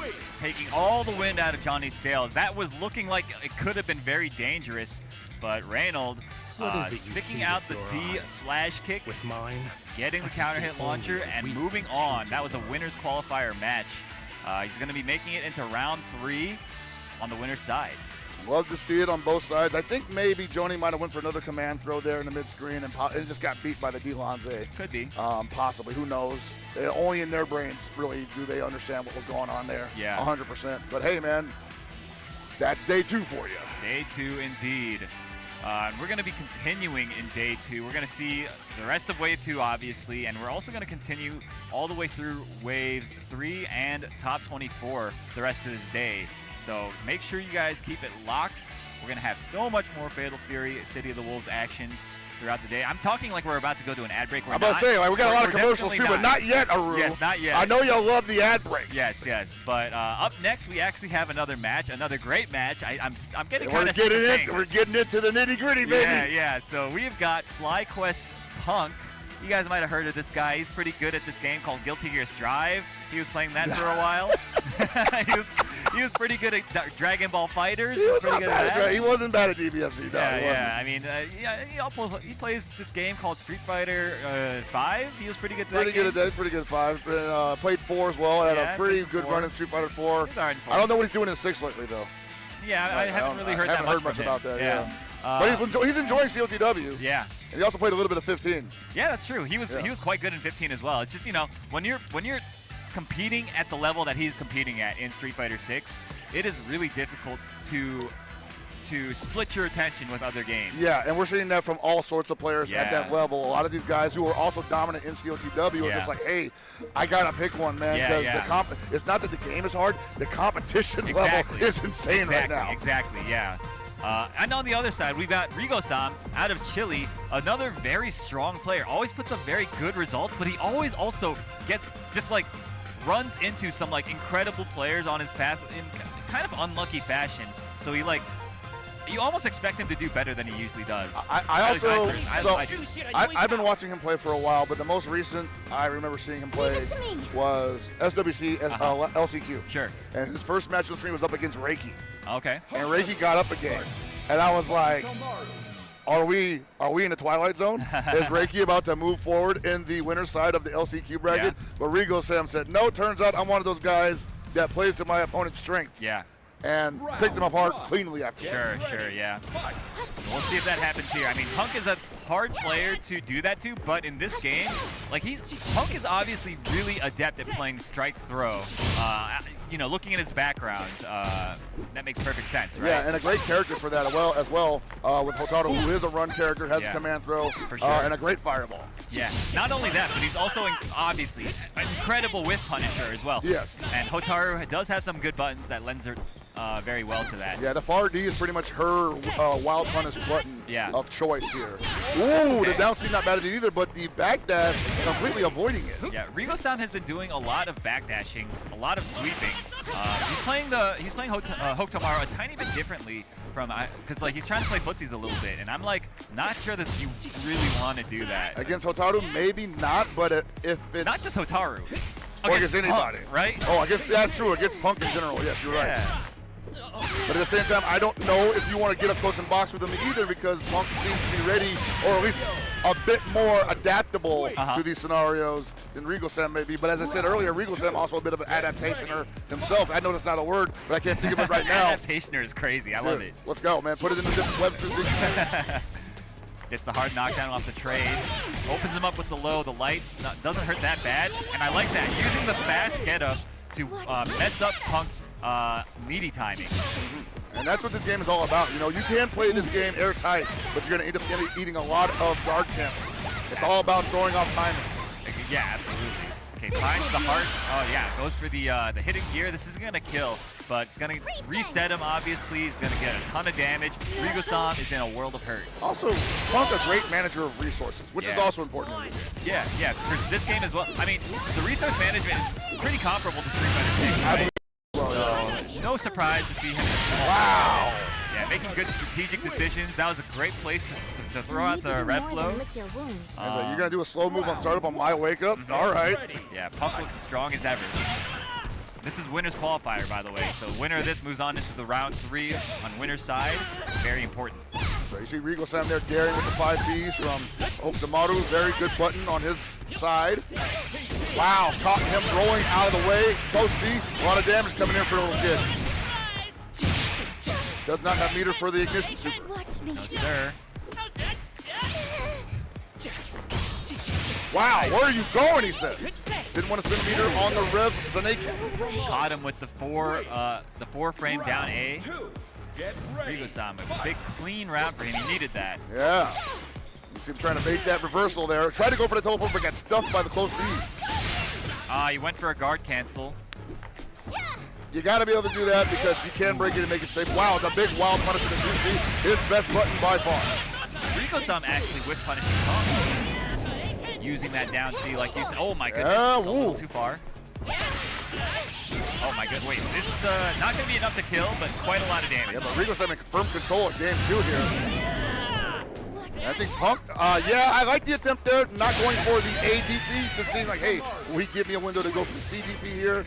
He blocked it, probably won't go for that again, but hey. Universally, safe jumps can just be CDP'd, and that'll just leave you at -2 instead of minus whatever it is that if you just block this up. And it's also, you don't have to block a safe jump, which means you save a little bit of your revs meter as well. Right.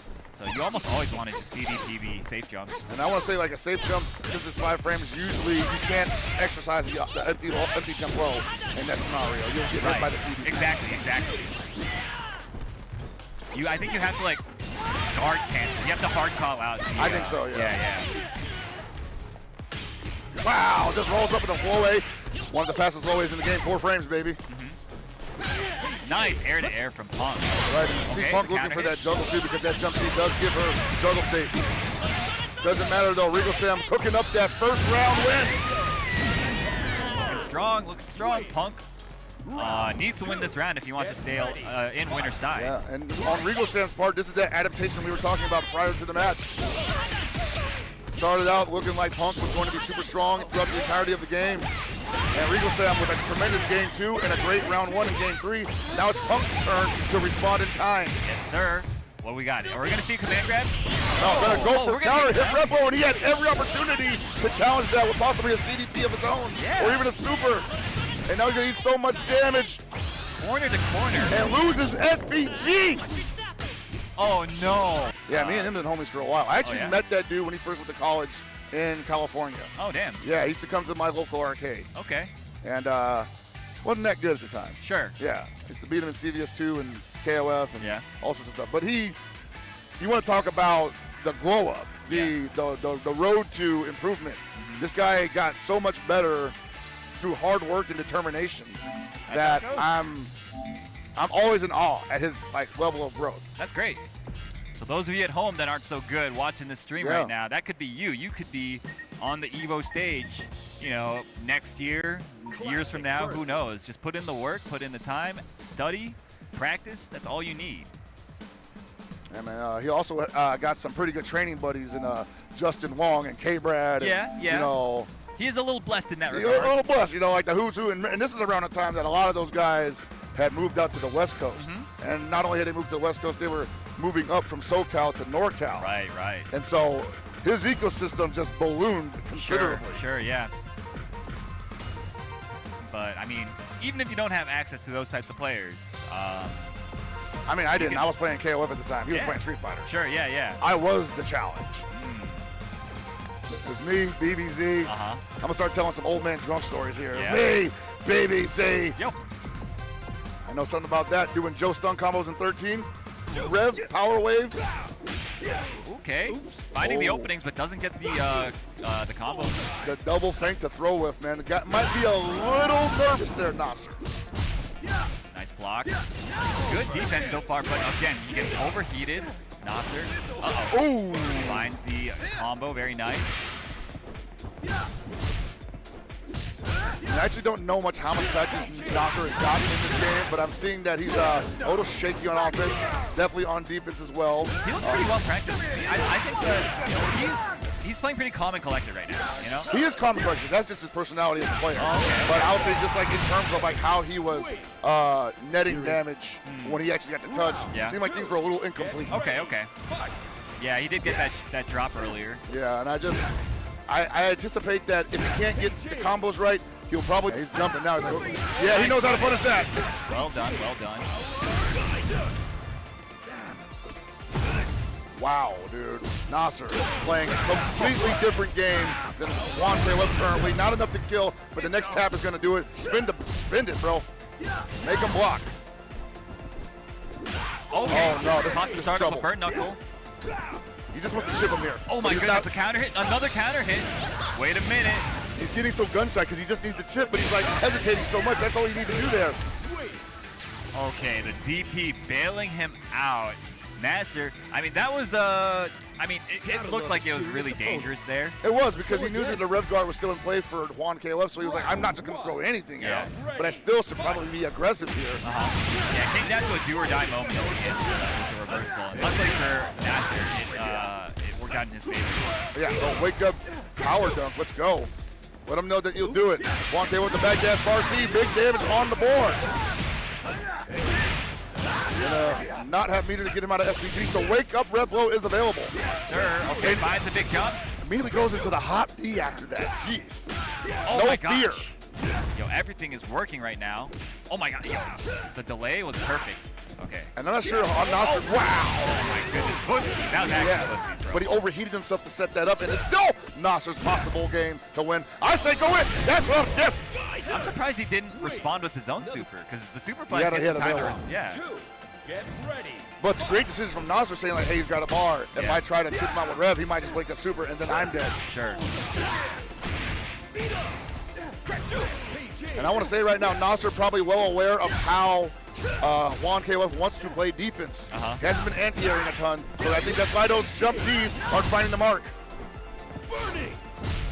Big block on the sweep. Doesn't get the punish, but still finds some hits anyway. Oh man, we got the reset damage. I really love to see that from the Billies. Get a little creative there. Oh, no! Wait a minute. Wait, is he dead? No, not when you do that.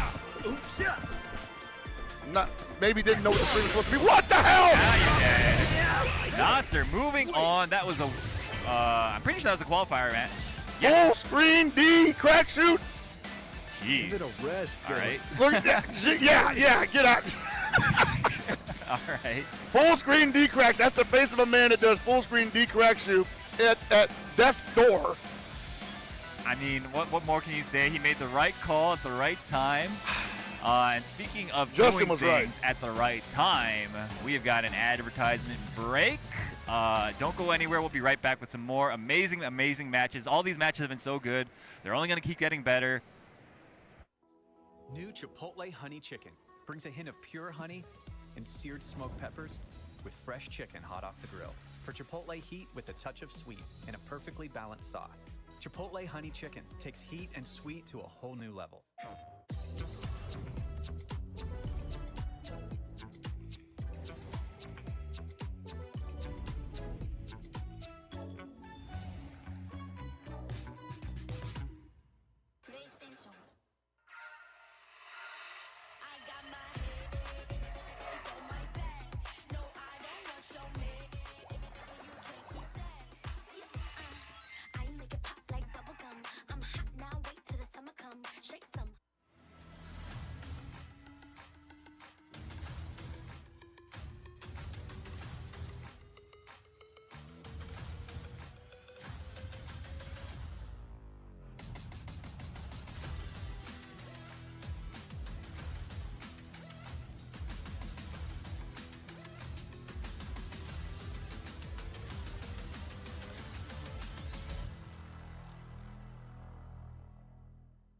We knew pretty early on that the game was fun to play.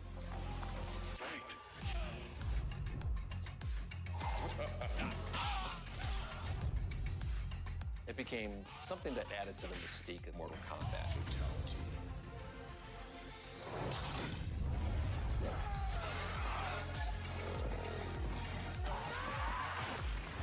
Flawless victory.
All right, man. We got yet another helping of Fatal Fury COTW on the way coming up. We are now in the losers qualifiers. These are the people who have been scrapping it out, scraping and clawing through the Shark Tank since day one potentially, but also during day two. And we got two legends right here, Juicebox, and I know him as Team Chaos Yoshi.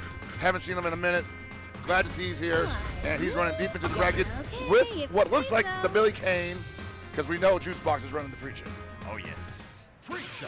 Yeah, obviously Juicebox is here. He's very strong. I mean, he's played like a ton of games over the years. I remember him mostly from Street Fighter 4 back in the day. A very strong Able player then. Moved on, played a lot of KOF. All of them, really. And now he's like, I think he's focusing the most on Virtua Fighter these days. I would say so as well. I'd see him talk a lot about Virtua Fighter. Great game, by the way. Yeah. And also had a fair bit of tech on Preacher early on in this game. Yeah. No, this guy, he's a scientist for sure. I mean, that's why he gels with the character Preacher so much. And this, I mean, this matchup is not good. Yeah, there are some things that she can play to her favor, but Billy needs to overextend himself for that to happen. Yeah. Actually, we were looking at the bracket earlier, and Juicebox did lose to another Billy player earlier, so I suspect that he's going to be coming into the matchup with a bit of a chip on his shoulder, right? Possibly, or at least looking for similar setups that did him in previously. Yeah. And looking right now, Yoshi may not be the guy to give it to him. Ooh! Gets the overhead to link afterwards as well. Juicebox taking round one. Yoshi may be a little unfamiliar with the matchup. I would say so. I think he's probably expecting Hines, Billy Mirrors, Hokumaru, but Preacher? It depends how much he plays online, because if he plays online a lot, then he would probably run into Super Grenyas a lot. He's a very strong Preacher player. That is true. That is true. Depending on his rank. All right, Yoshi coming alive here. Yeah. Doesn't spend. Okay, stays in front. Oh, yeah, that's good. I think he might have been trying to JD, and he just mistimed it. And that's something that she has to do because she can. If she successfully JDs, she does have a good guard cancel to pull up his extended hurt box into a pretty long damage string.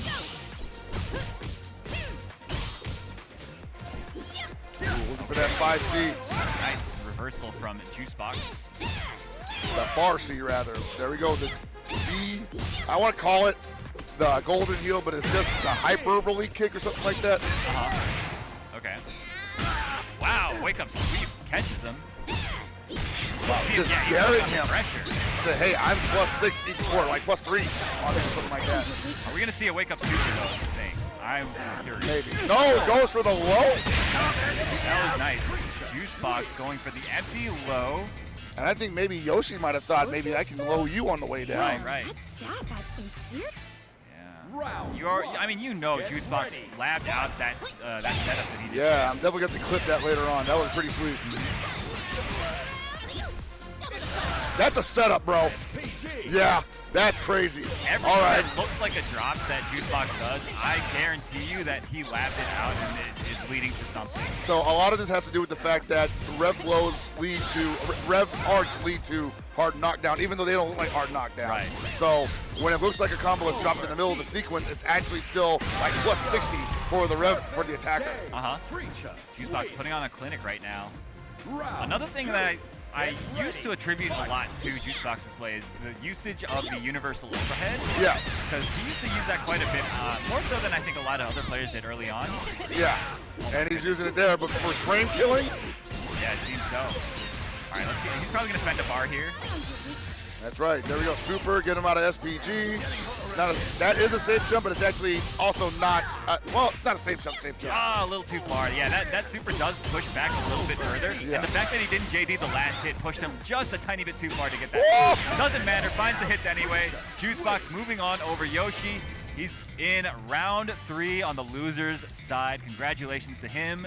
I'm sure he's going to be continuing to play in Virtua Fighter as well this weekend. I'm sure of it. That's probably where a good portion of his focus is at. But you see Yoshi there, not aware of exactly what Preacher was trying to do to him the entire time. End up blocking the close stand B, which is +3 on block, allowing Juicebox to step up and go for the close C, which is 6 on startup. So, but technically could have been between 5 and 4 at that point, depending on how much time went by. Got clipped. Indeed. All right, so we have got our next match. Not lined up yet, but we're gathering up the players. It's gonna be Drex going up against Dinotail. Dinotail, your boy. Dinotail's my boy, yeah. Obviously from New York, Queens boy. Very strong Persona player. That's where he started playing fighting games. Street Fighter 4, Guilty Gear, Exerd. He's pretty good at Street Fighter 6 when he's taking that game seriously. KOF 15, and now here in City of the Wolves, he's looking to make a mark. All right, man, that is quite a resume. Yeah. To have made it this far in the round 2 loser side, so I'm expecting big things. Don't know a ton about Drex. No, neither do I, but the fact that Drex is here in the losers qualifier match must know what they are doing.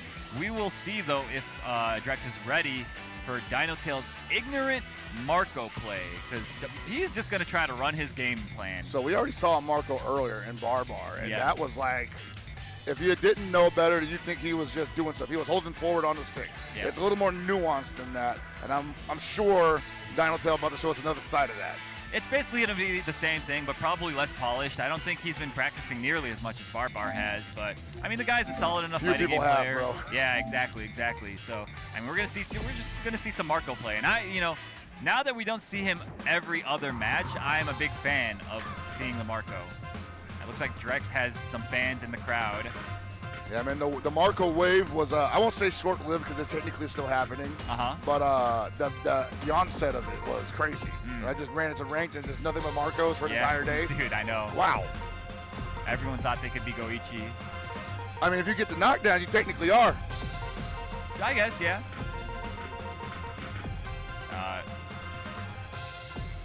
We're seeing another Bijanet on Drex's side, looks like.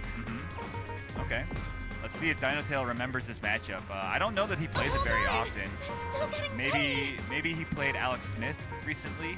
Actually, he definitely did play Alex Smith recently. Alex Smith, another Boston. prominent Bijanet. Yeah. I know our friend Zendo doesn't really play anymore, but also a very strong BJD player.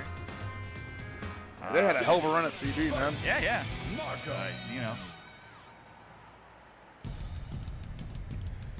Life takes over. Life takes over. I guess the whackness of this patch takes over. Oh, boy. excuse my Good band, bro. That's know, it. right? Pack it up. Oh, no, you see right there, just starting out with the Eat Rev Shippukyaku. That's pretty much like the one mark of every mark that was like, hey, how are you going to respond to this?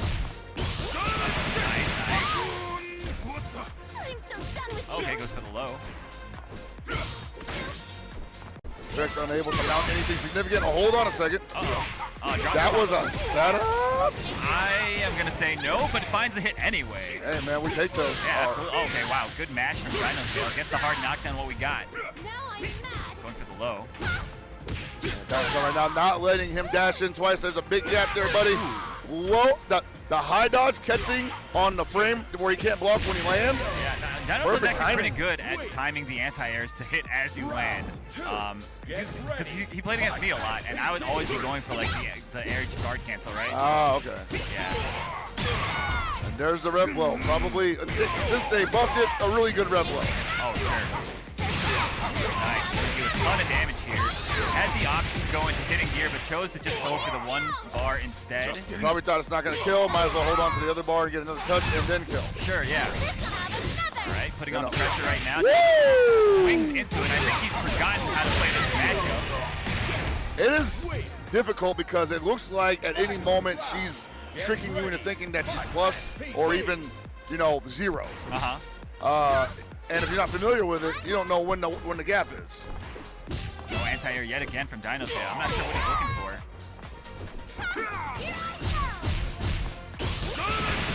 Nice guard cancel into the rev blow. You gotta do something with that. The overhead has been represented. Yes, sir. All right, he's got 2 bars. That time. I want to see somebody do it in 15, bro. Oh my God. DP, the Harrier B. Shut her down. That was like almost impossible. Oh my goodness. God. Brother, these combos, man. Yeah.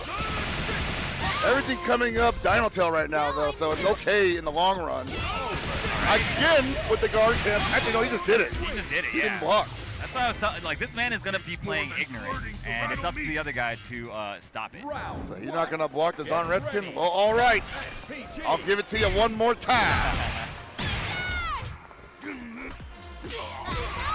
All right, once again, Drake starting out fast here. 2 throws into the corner and should be in firm control here because DAY2 not able to do anything against the turbine. Yeah, this is looking pretty bad. About to have a bar here, and that's going to be it. Going to hold on to the bar, too. Perfect round 1 for Drex. Drex looking strong at the moment. DAY2, the onus is on him to get something started here. Nice. DAY2 might have given up on his ignorant play already. Like I don't know what's going on here, bro. Like, Drex is moving quick, to his credit. Sure. Okay. Still doesn't know when that gap is. Swinging into the gap. Like, the most basic spot to get hit by B Jenny. Like, you shouldn't be getting hit there. So my thing is, like, if you're just testing it out, you might as well just DP it. Yeah, sure. Oh, that was nice. Or go for the counter. Yeah. Counter for counter. A lot of damage on a potentially here. Oh, trying to bait a super, it looked like. Because the right bar was so high, I think yeah, that's not going to be fast enough. But he did get the overheat. I think he wants to go in. I don't know why he's backing up. She's overheated, bro. Why are you backing up? Oh, my God. No punish there. Still alive. Like, I know she's got super, but come on, bro. Going for the tip out? Yeah, that was smart. That was scary. It was scary, yeah. Final round. Get ready. Fight SPG. Nice, throwing out of the arrive blow. That's so fast. It is, man. The guaranteed 2 hits. Wow, counter hit was backing up again. I think DAY2 possibly just wants to win this one nice and easy. Doesn't want to stress out too much. And Drex close to overheating again after just a little bit of time in the round. Opportunity here, thrown back into the corner, going for a reset. Nice block on the overhead punish as well. Good tech there. Don't want to do it for free. Hard knockdown regardless. Is it going to be overhead? No, he jumps over the throw attempt. Wait, is he dead? He might be. This last hit. No. Oh, he's just going to drop it. Okay. Okay, whatever. No, don't say it. Don't say it. He finds the hit. I forgot where I was for a second. I thought I was back in next level, you know? Yeah, in LBC. Like, man, come here for a second. I got something to say to you. Word. All right, but good stuff to DAY2. Moving on, qualifying into the losers round 3. And a great run from Drex as well, losing to DAY2. You know, no shame in that. It happens to the best of us. Dude, Marco is such a landmine character. Anybody could lose to this character. That was something that we discussed early on into the game's lifespan, even regardless of the infinite glitch. Yeah. Like, we all thought, like, man, a lot of people are just going to run into a Marco and just, that's going to be the end of their weekend. And they were... It won't even be like a matchup knowledge thing. It'll be a you got knocked down and now you're in the mix. Yeah, definitely. So yeah, that was a good set between the 2 of them. Up next, it's going to be another losers qualifier match. It's going to be Mr. Pomegranate X going up against Solid G NYC.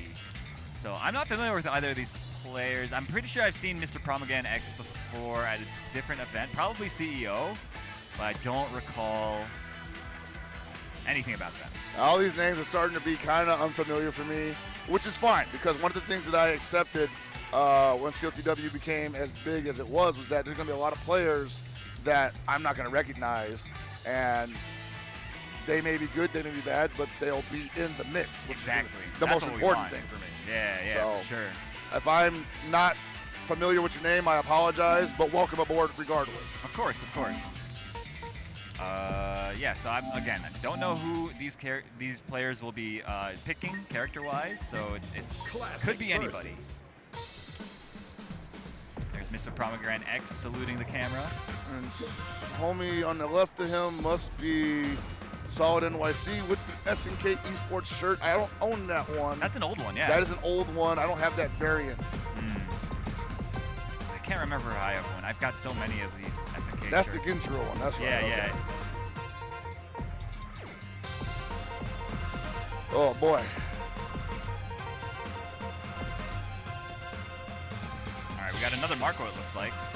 Another Marco. I guess this should be a high swinger one. Oh, thank you. A lot of big swings coming your way, ladies and gentlemen. Yes, Marco sir. versus Terry in a losers calls. This is going to be nasty early. Marco versus Terry. One of these guys is going to establish dominance at the beginning of the round because neither one of these characters wants to get knocked down by the other for any reason. Agreed. Round one. All right, I think, I guess they're just going into it. Oh, yeah, they are. Oh, boy. A little bit of shakiness. Wow. Big far D from Solid NYC, but hey, we get that combo, we get that hit regardless. If Solid G NYC is from New York, I want this guy to win. You know what I'm saying? But I'm not. I haven't seen him around. No bias, obviously. Like, New York needs a W. Yeah, man. We just had one earlier. Yeah, you did. That's true. Yeah. Right, oh wow, nice anti-air from Solid G. Yeah, Solid NYC kind of just, or Solid G NYC rather. Solid G kind of playing a more chaste version of Terry than I'm used to seeing. Well, as I say that, he's letting it rip. Chaste is a funny word to describe it, and I totally agree. I think it's the only way you can describe it, because a lot of these guys, a lot of these Terrys are, as you would say, hungry for damage. A little thirsty. A little thirsty for damage, yeah. Indeed. No, but yeah, Solid G keeping it solid, as it were. Nice, that was a nice empty jump, but doesn't complete the combo. That could have been the round. Right. Okay, finds the hit anyway. And I know what happened there, getting the burn knuckle. You get your inputs crossed up when you cross under like that. Yeah. And you very frequently get the quarter circle back input, or quarter circle forward sometimes as well. Yeah, Mr. Pomegranix. I think I said it right. Unable to mount any kind of significant offense. Nice just defend in the air there, but defensively, even with that, got countered hit. And he's been in the corner the majority of this game so far. Yeah, Solid is playing really, just really clean, I think. I'm just not sensing the knowledge on Pomegranix's side. It looks like the rev dash is great, but he does nothing with it. He just gets in and then eats damage. Sure. Okay, finds the counter hit crumple. Oh, drops the combo. That might have been on accident. Could have been, yeah. Nice DP. Ooh, checking it. Yeah, good match from Solid G. I kind of want to, and I know Mr. Pomegranix may not be thinking this, so it's probably not going to happen, but I kind of want to see him go for a rush counter here because Solid G is pressing a lot of quick buttons that need to be put on notice. Yeah, I mean, Solid G is getting a lot of mileage out of it, just throwing out the rev power wave and then just waiting for the jump. Oh my goodness, yo. Stagger, the shimmy. That's that OG shimmy, bro, where he's just like, I want you to do something real quick. Solid G is doing some like Mark of the Wolf stuff, going for like the DP break. Yeah. And it's obviously recognizing that Pomegranix just ain't going on it. He ain't doing nothing about it. Yeah. So Solid G moving on the in the loser side into the wave 3 of pools. And Pomegranix will be sent home. That's a nice hat. That is a nice hat. Solid G though showing good sportsmanship, dapping him up, and moving on. So good stuff. That is how it goes on the loser side, and we're not done yet, man. We got a couple more matches on deck. One Mr. Breaker Dave. Yeah, man. Of anime, fighter, lore, and legend is now making his entry into the Fatal Fury City of the Wolves arena. I don't think he even jumped in on 15, now that I think about it. Yeah, I don't think so. Yeah, so he's going to cuss me out if I get this wrong, but I'm going to say it anyway. This might be his first SNK game. This might be his first SNK game. That's all you. I have nothing. No, I'll take that. He's a cool guy. We enjoy each other's company. Yeah. Always chopping it up whenever we see each other at events. Loved his Fat Boo in DBFZ, obviously. Yes, of course. But I don't think I've ever seen him play an SNK game before, competitively at least. So okay, I'll eat that in the chin if I'm wrong. I'm just happy that he's here. I'll leave that to you. Actually, before we even get there, apparently we're gonna have a short ad break first, so don't go anywhere. You guys already know the drill. We'll be back after these short messages from our sponsors. Bye. Where's my burrito? The best Chipotle order. I would like a bowl. Triple wrap. Mild, medium, hot. Then dip it in here. Sour cream inside the vinaigrette. 2 tortillas. If you know, you know. Lettuce, cheese, guac. Yes. Oh, that is good. Vaya is laughing right now. Look at Vaya laughing right now. Oh, he's doing a dance. What is he doing? Man, he's too ready, you know. Not today, man. Oh my God!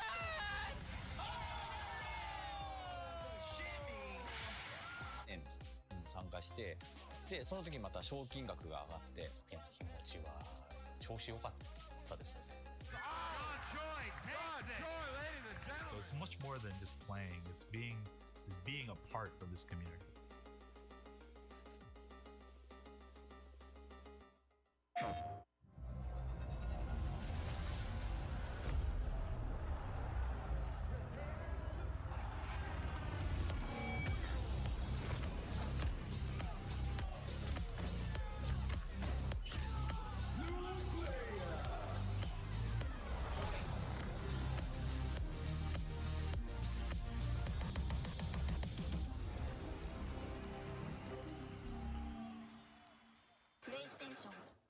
All right, Jay, you ready for this block?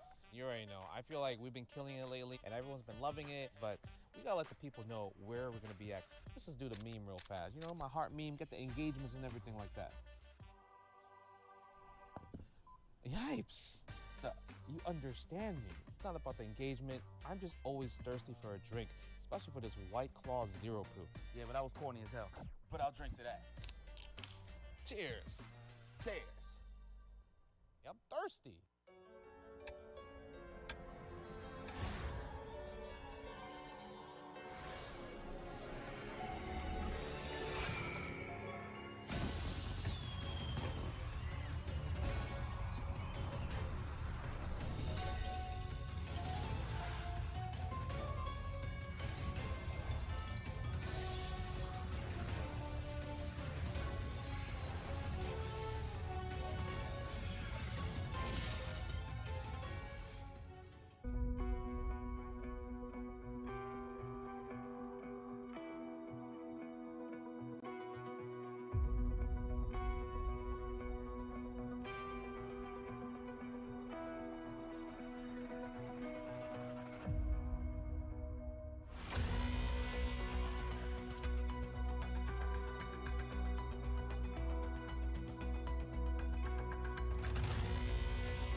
No, for real, where's my burrito?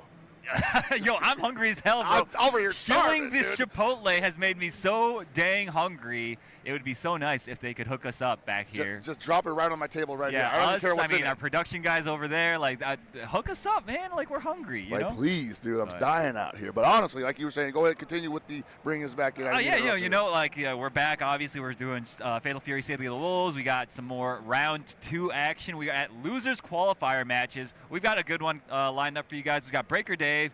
You were telling us a little bit about Breaker Dave before we went on break. And the other guy that he's playing, it's going to be Bubba, a very strong Sam Show player, actually. My Yoshitora brother. Oh, okay. Yeah. Okay. Likes to unlock all 7 swords, huh? Yeah, man. So Bubba, it looks like, is a kind player in this game. Very, very I would wise expect that of a Yoshitora player, yes. Yeah, just not me. No, not you. You are a different kind of Yoshitora player. I'm an idiot. You are, as you say, a Yoshitora artisan. Yes, sure. Breaker Dave, though, a Ronaldo player. A Ronaldo player, which makes perfect sense because he does like to play the high mixed type characters in the games that he is origin. Usually anime games where he finds tremendous success, a tremendous competitor in his own right. But he's going to have to get past this Rondo throw mix. It's not even a strike throw mix, it's just Rondo throw. Oh my goodness, matching the red blow and getting paid out. Yeah, Bubba 0-0 right now. Says Sam Show player? Yep. He ain't looking like it. Yeah, playing very aggressively, putting on the strike throws, adapting very well to the game. It's what it looks Or like then to me. again, maybe he is, because I imagine if there was a character that could throw a stationary projectile like that, they would go for guard break every time. Sure. Yo, that was a sick pickup, though, from Bubba. Obviously very practiced in this game. Nice. Jesus. Who beat this guy? Bubba. Hey, we got, what? Perfect game. Your fame and All right. fortune are both. Round 1. Bubba 0-0 running wild on Breaker Dave's Ronaldo. Sir. And Breaker Dave finally, with some kind of headway here, finds the counter hit rev blow, but overheats himself in the process of trying to get some damage off it. Not going to matter, though. Ronaldo able to do insane damage even without rev gauge. Yeah. I mean, look at how much. That was only 2 hits, and he was just dead. Yeah. And I wonder if, like, Breaker Dave is like, okay, I'm running my... Nope, psych. I'm counter hitting your rev blow this time. Very nice. Might have been a little too lost tough. to Rigo Sam earlier. That's Really? Yeah. It was a 2-1. Rigo Sam probably just got the download like he does with everybody else. Yeah, that's actually going to make sense. Man, that must mean that well runs deep on Rigo Sam's Oh, side. yeah. Damn. That was looking like a Goichi round for a second there. I'm liking the movement a lot from Bubba, though. I mean, he seems very well versed. Nice. Very nice response. Oh, Yeah, man, like understanding the options in this game and utilizing them effectively is the key to victory. And Bubba, a connoisseur of utilizing the universal systems to his advantage. Yeah, clearly. Maybe that's the Sam Show, and I'm like, hey, I don't get much to work with, so we make do with what we got. Sure. And Breaker Dave, on the other hand, just trying to get back on his feet, jumps over the booger ball, but unable to mount any kind of offense afterwards. Gets the rev ball knocked down. He's in there. Got to make the damage count here. Get him out of SPT. It's going to hurt real bad. He could actually go into, yes, he does. I like it because he was at 85%. He needed to cool down. He's going to get insane damage from this setup and still get great Oki. Yeah, I'll see you guys in a minute once they finish this animation. Yeah, man, what am I? This is it. It's about ready to go home. It's almost Sunday.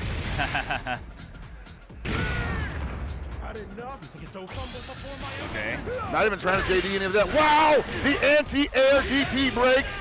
Well played from Breaker Dave there. Yeah, really, really good stuff. Bubba, I'm not sure. Both of the supers that he sent out that round were not the greatest, I gotta say. So I hope he kind of reassesses that. I mean, it's funny, man. Like these, like random full-screen booger balls catch people brain farting. So sometimes it's worth. Sometimes, but not Breaker Dave. No, not Breaker Dave. Breaker Dave is immune to brain farts. Uh-oh. Wow, he eats. Yeah, it's still punishable, but I was like, dude. Wait. Maybe trying to. I just got done gassing you up. Anyway, Breaker Dave in firm control of this game. As I say that, poke into super, hard knockdown in the corner, wakes up with the DP. You can't scare me, he says. Yeah, honestly, it's not that risky to DP somebody when they're overheated because they can't hurt you that bad. Very true. Now the cooldown is in effect. And he's just blowing through that rev gauge just to get close. No neutral skipped here. Whoa. Speaking of bravery. Oh my gosh, great run under. Okay. That should do it for the round. Bubba on the board. Had to use a lot of resources for that, though. Yeah, indeed.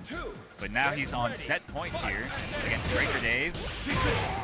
That's all that matters, the win count. Yeah, I think he messed up the orb setup there. Hey, it's working out, man. He's getting jumpy into dash up throw, and Breaker Dave hasn't done anything about it since the game began. That should be a punish! Yes, sir. Gets the knockdown. Woo! The containment. Where are you going, he said. Uh-oh. Oh my gosh. Everything's coming up Bubba right now. Yeah, this shallow pressure is finding the mark each time, and I think Breaker Dave is expecting something much heavier to deal with. Not enough to kill yet, but hey, it's a hard. Wow! Damn. That. Sick. I expected that to scale a little bit harder than that. I honestly, I did too. But Bubba moving on with that kind play. On the loser side, going to be in the Wave 3 pools later on today.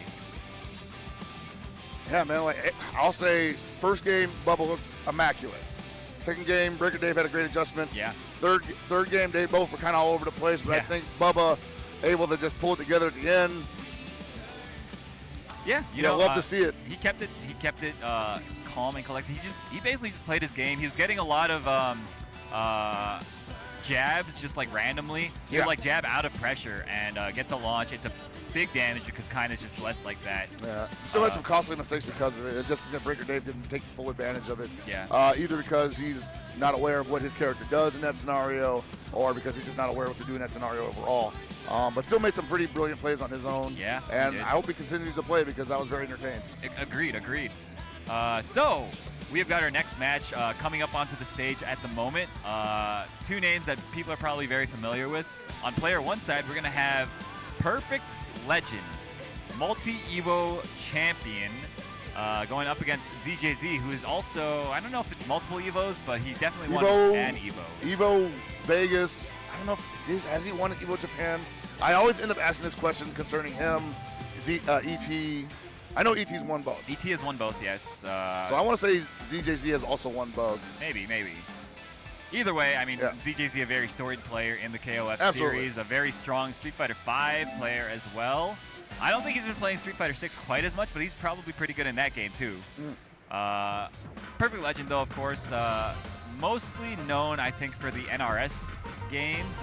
Mortal Kombat is where he made a lot of, made his mark, and also I think DOA. DOA, Mortal Kombat were the two earlier games where I would say, PL was the biggest as far as like name brand goes. Yeah. But it extends far beyond that. DBFZ, Tekken. Sure. You know, KOF. Yeah, he played a little bit of KOF 15. He dabbles in everything, I think. And he always does pretty decently in every game, too. Also the funniest dude I know in the FGC. Oh, yeah? Yeah. If he ever DMs you at like 2 in the morning, you expect some funny stuff. Oh, yeah? Okay. Yeah.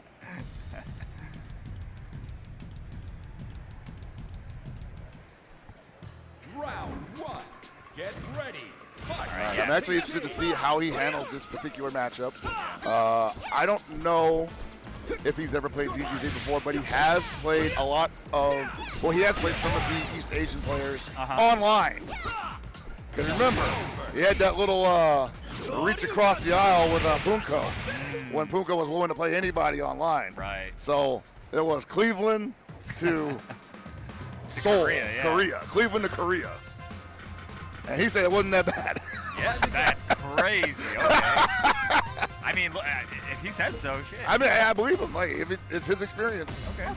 Ready to knuckle All right, so down. ever since Andy came out, I think he's been playing this character. I guess, I mean, he played Akuma in Street Fighter 4, so maybe he feels, you know, it's nice to have a Demon Flip, it's nice to have an Air Fireball, all that stuff. Right? Yeah, you know, Andy, I think a lot of people were concerned because they are so concerned with, like, is it airtight pressure? Can they hit a button here? Or is this something I have to roll the dice on? I don't think that's necessarily a bad thing for Andy. If this dice roll is like 3 of them are successes and 1 of them is like a loss, that's pretty good odds. All right, Perfect Legend getting mauled right now by the very textbook Hotaru play from ZJZ. Remember, this guy did qualify for EWC as well as win a couple of majors himself for this game so far. Yeah, man. very strong player in this game. That Hotaru, one of the premier Hotarus that are remaining, I would say. I think so. And it's the perfect character for him, in my opinion, because I always say ZJZ, one of the most unfun men to play against in any fighting game. Yeah, he's the wet. Whoa! I would say that this game is probably the wildest I've ever seen. I mean, you kind of have to play that way in this game. For sure, for sure. So, but in like KO 15, he was just so calculated, so reserved. Yeah. In this game, he just has to let it hang out a little bit. Yeah, definitely. Gotta count it up. Nice challenge from PL. Okay. See, that's what I'm saying, man. Like, it may not be quote-unquote real, but is it hitting? Oh my goodness, wait, he could die here. Yeah, he could. 2 bars. Oh no, rare drop from ZJZ. Gets it back with the close C.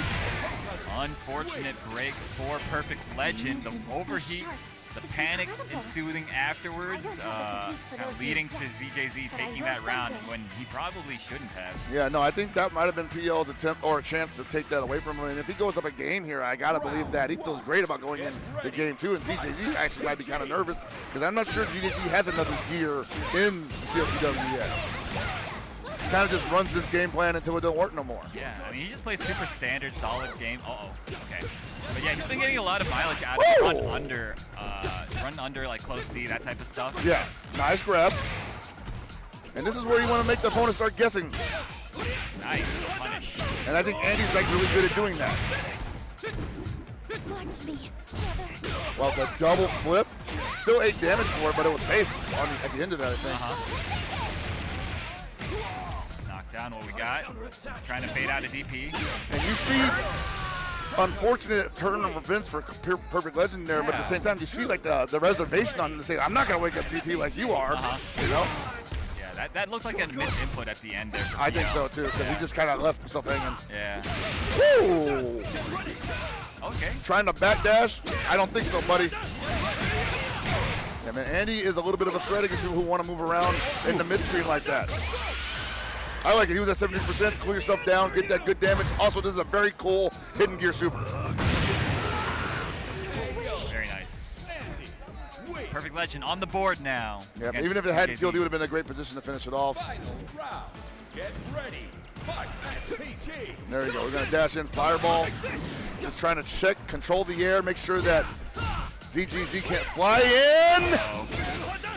Oh, Aru, this is big if he fucking gets it. Oh, excuse me, gets another hit. Gets a big combo here to ZJZ. Gets the knockdown. What we got going on here? He hasn't used the command grab yet. He's just opting to go for the safe pressure over and over and over again. Yeah, that's something that I'm not sure is going to net him something great in the future, but at the same time, if it's working now, it's working. It is, yeah. And he's forcing ZJZ to react. Exactly, yeah. Wow, are you kidding me? All right. Nice putting on the pressure right now. Okay, great response from ZJZ. Overheating now is Perfect Legend. All right, snipe him, he says. Nice DP from ZJZ. This isn't going to be enough, actually, because of the overheat on his own. Oh, my goodness. Woo! The one time he did the reversal, he hadn't done that entire game. He hadn't done it the entire game. But ZJZ, I think, I mean, when you're a strong player, you don't necessarily feel pressured to go for the mix-up, go for the meaty pressure every single time on the opponent's wake-up. Yeah, no, especially, yeah, ZJZ just doesn't play that way normally, which is why I felt like it was uncharacteristic for him to kind of be getting hit by the wake-up super, obviously. And once he got a taste of that, PL thought, go for a wake-up DP. I don't know, man. I think you only get one with ZJZ. Yeah, for sure, for sure. But ZJZ, of course, as you might expect, moving on into the top, or into the wave 3. Very strong player, so no surprise there. We have got another match coming up after this one. It's going to be Falcon's own Shadow X from Mexico, going up against Yurikov. Yurikov in the building. You said earlier, I believe we discussed that he is focusing on this game over KOF 15, but he is he's focusing on KOF over this game. Really? Yeah. Oh, he's in top 8 for 15 he's in right top now. Yeah, 8, that's right. Yeah. So Yurikov made top 8 for KOF 15. That's going to be tomorrow. Actually, the drama is pretty big there because he is playing against Koopa first round in the top 8, and those are the only 2 players in that top 8 that haven't qualified for SWC yet. So the winner of that first match qualifies for the big show in October. Dude, he has been so close for multiple years now. Yeah. Shadow X, another player that people expect to see do really well in KOF. Just shy of KOF 15 top 8 this weekend. So he's here looking for redemption. Shadow X, of course, a notable crosshand player. So you see, he does all like the menus and stuff like this, but once he starts playing, he plays crosshand. So he puts his hands like one over the other. Yeah. We'll probably get a shot of it for you guys at some point. So what's interesting about that is, like you say, he chooses the menu in standard style, but he crosses hands for actual gameplay. And I'm like, which one's actually more comfortable? Because I imagine he'd be cross-handed the whole way, even for choosing You menus. would think so, yeah. I wonder why he does it. I think I heard he said something about like, damn, I don't remember actually. He's explained it before. I'm sure there's a reason, but like I imagine like, so for me, I assume the reason would be it gets mixed up with directions. If people does it on the menu. It's something to do with like the arcade cabs and how they were laid out. One of the arcade cabs that he grew up playing on. I think the buttons were all weird. Like the layout was super strange. So he just got used to playing cross-handed. And as a result, this is just how he plays now. Hey man, you know, I've definitely seen those kind of cabs before, and I just walked away. Oh, definitely. Yeah, me too. It looks like they're just playing it out right now. Hey! Big jump. Shadow X, of course, a notable command grab enthusiast. Yeah. So we're probably going to see a lot of Rock command grabs in this When I was talking earlier about when Rock can turn you into a statue and then grab those ankles, I'm talking about Shadow X. He is the king of forcing that scenario. Definitely. Okay. Bit of a lucky break for Yurikov. Uh-oh. All right, Yurikov with another opportunity to turn this round around. Spin the bar, get him in the corner, hard knockdown. What's up next? Good block on Shadow X's part. Yeah. Oh, there it is. I'm a statue. This guy is just too good at sniffing out the hesitation. Get ready. So the funny thing is, like, the other option for that is if you jump, he could DP you. Sure.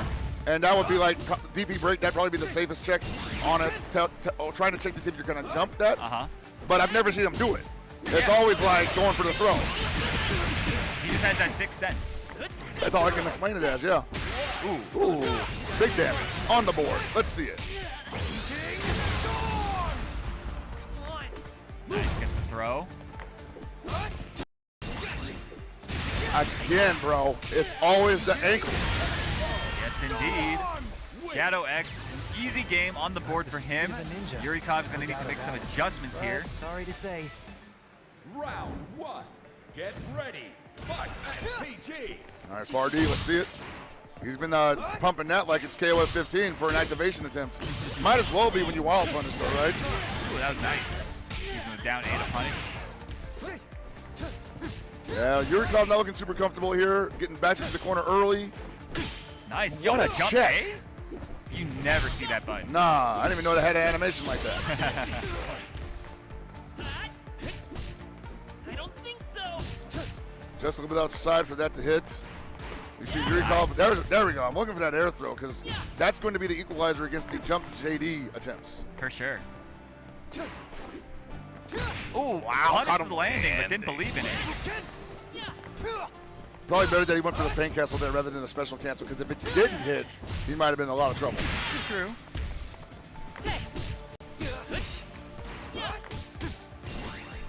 Finally jumps out of the Shinku Nage setup. Oh my goodness. Oh, punish. Yeah, Didn't believe though. I think he went for the throw too, so like, yeah, he probably should have hit another button there. All right, Yurikov with an opportunity here. One more touch, give him the round. Ooh, nice jump back from Yurikov. Yeah, but now I think Shadow's probably going to think, all right, now it's time to anti-air. Oh my goodness, finds the opening there. Shadow X now on set point. He's keeping it real, like, he's making it difficult for Yurikov to get good, clean hits on it, but just as I say that, it finds one. I was going to say, yeah, Yurikov not really doing the Hokutomaru stuff right now. And when he does go for like the air feint right there, it's at a really weird time that allows Shadow X to counter it with like just a high jump. Oh, runs into the jumpy. Okay. could be Yudikov's first round here. Could be. Looking like it at the moment. And they're both close to overheating. A lot of respect on the field right now. Neither one of these guys wants to commit heavy. Yudikov close to overheat again, 93%. Needs to cool it down. Yeah, you see Shadow X, he's moving so methodically. Wow, that was a great air JD. Yeah, he's like, hey, we're going to JD And everything, give me great health back. Yeah, I'm loving the way Shadow X is playing right now. Wow, heavy commit there, but he overheated in the process, but he gets the chip damage. I love it. Yeah, I mean, really good patient play from both players. Shadow X, obviously, you see, he has to approach so methodically. This character, Hokumaru, he's so hard to pin down. Yeah, and he saw, but like, Yudikov was like, I'm not comfortable with this. He's not giving me any looks I want to utilize, and I feel like if I double jump or air feint, he's going to be ready with a counter hit.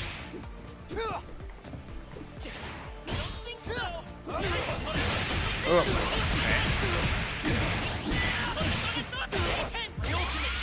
All right, cool it down. I love it. 92% going back down to 0, and you're going to put Shadow X in threat level orange. Yeah, not looking so good at the moment. Gonna get the knockdown here. What have we got going on? All right, stayed in front. Good block. Ooh, the low B. Look how far away that is. Insane, bro. Nice air JD.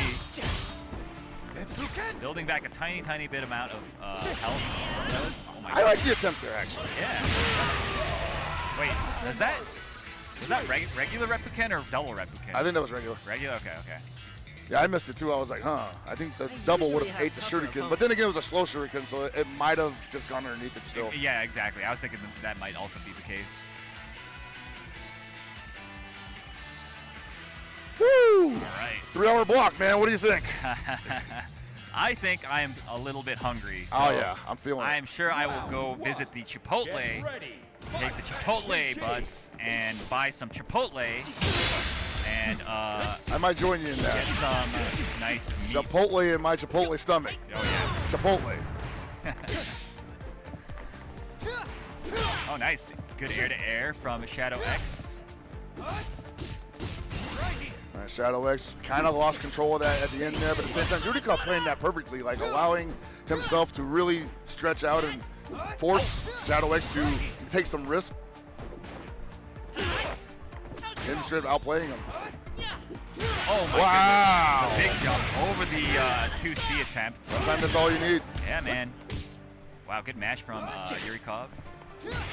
I mean, that jump C is finding the mark right now. He drops the super and puts the big punish on the bad teleport. And Yeah, that just was like a that, desperate Shadow X teleport. is on set point. Yurikov wanted to reset the momentum immediately, and like the teleports can be pretty good for that, but people are looking for it now at all times. And it's the biggest punish you're going to get on the kid. And once again, the meaty gets blown up by a wake-up super. You'd think from an outsider's perspective, like, why do people get hit by wake-up super so much in this game? And honestly, I can't really tell you because like there's so many things you can do that don't require you to press a button on somebody's Loki like that. Sure, but I mean that's the mix-up though. You just, It is a mix-up, You yeah. have an advantage. Sometimes you just want to play. Sure. Or you want to press on instant timing. Okay. Oh, wow. Oh. Empty jump throw. Hey, all right, Yurikov. We're in what the kids call double reach. Get ready. The what? It's called double reach. Really? It's like a mahjong term. It means both players are very close to winning. Oh, okay. Yeah. Never knew that. Yeah. I'm gonna start calling it that. Yeah. Other like the Japanese commentators will say it sometimes. Double reach. Double reach. All right, Yurikov getting the first big hit. Strong start, 76% throwing that rep gauge. Great hit again. Cool it down a little bit, mister. One bar away. You got to feel like Shadow X is like, man, I cannot overextend here because the kid's going to maul me if I do. Keep it nice and simple. Give me that wild punish if I can. Oh, my goodness. Oh, just what he needed, just what the doctor ordered. And if Yurikov turns into a statue again, his ankles are getting snatched. He's looking for it. He's looking for it. Wait, that could be it? Yeah, that could be it. One bar. You got to spend it. Don't mess it up. There it is. Yurikov moving on. Moving on over Shadow X. Well played from both players. But Yurikov coming out on top in a nail biter of a set. And I want to say, man, Shadow X was definitely hunting for the Shinkunage setup. He was hoping that, once again, Yudikov would refuse to jump out of the pressure. But Yudikov, after taking, 2 or 3 in a row, throws into like a round ender, he was like, nah, I'll take my chances in the air. Changed the whole outlook of the game. For sure, for sure. I mean, that character, he's so pesky, you know, for that type of reason. Yeah. Is the fact he's got so many different options available to him as to where he positions himself on the screen. But yeah, that's enough about that. We have got some bills to pay, so as you guys might expect by now, we've got another ad break. Don't go anywhere. We'll be right back with some more City of the Wolves action. Be sure to get some Chipotle. Yes, get some Chipotle, guys, for us, man. Please do it for me, because I am starving. I am starving as well. That sizzle, that's the soundtrack of Chipotle. Literally melt in your mouth tender. Let's see our chicken glistening, our fajita sizzling. It's magic happening. And this is gonna be in your bowl. This is it.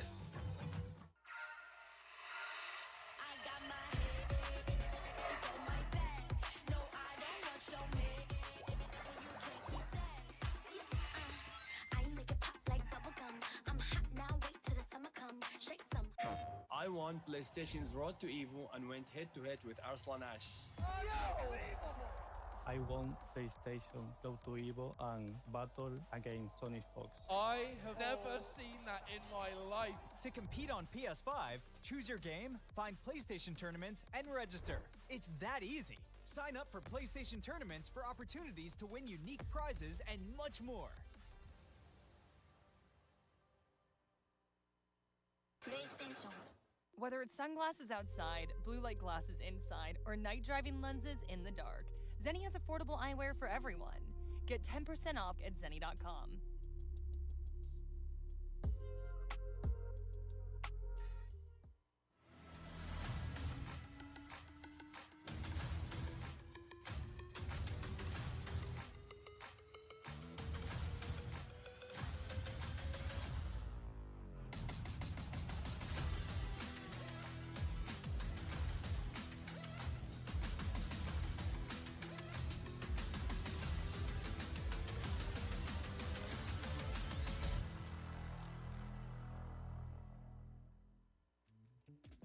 Tenno is back with brand new officially licensed designs by the FGC for the FGC. Our vendor booth will be open across all 3 event days, and if you won't be at Evo in person, the full range of products will be available online at merch.10-o.gg. That is merch.10-o.gg.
And we're back with some more Fatal Fury City of the Wolves action here at Evo 2025. We are in beautiful, sunny, dry heat Las Vegas.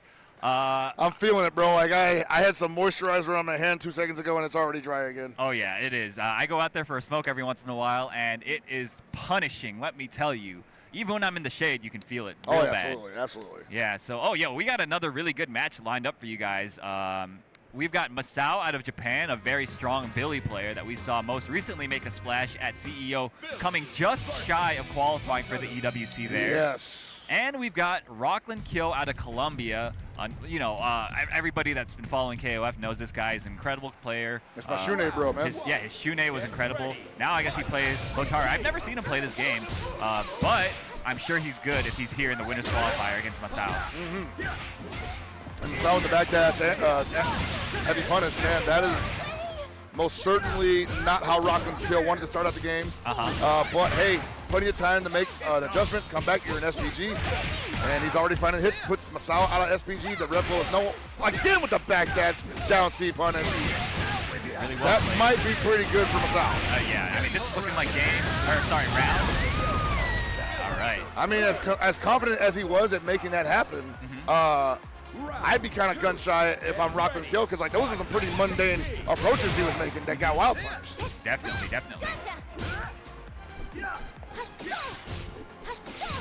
Yeah, now you see, okay, we're just going to throw fireballs. Wow, he JD'd. Very nice.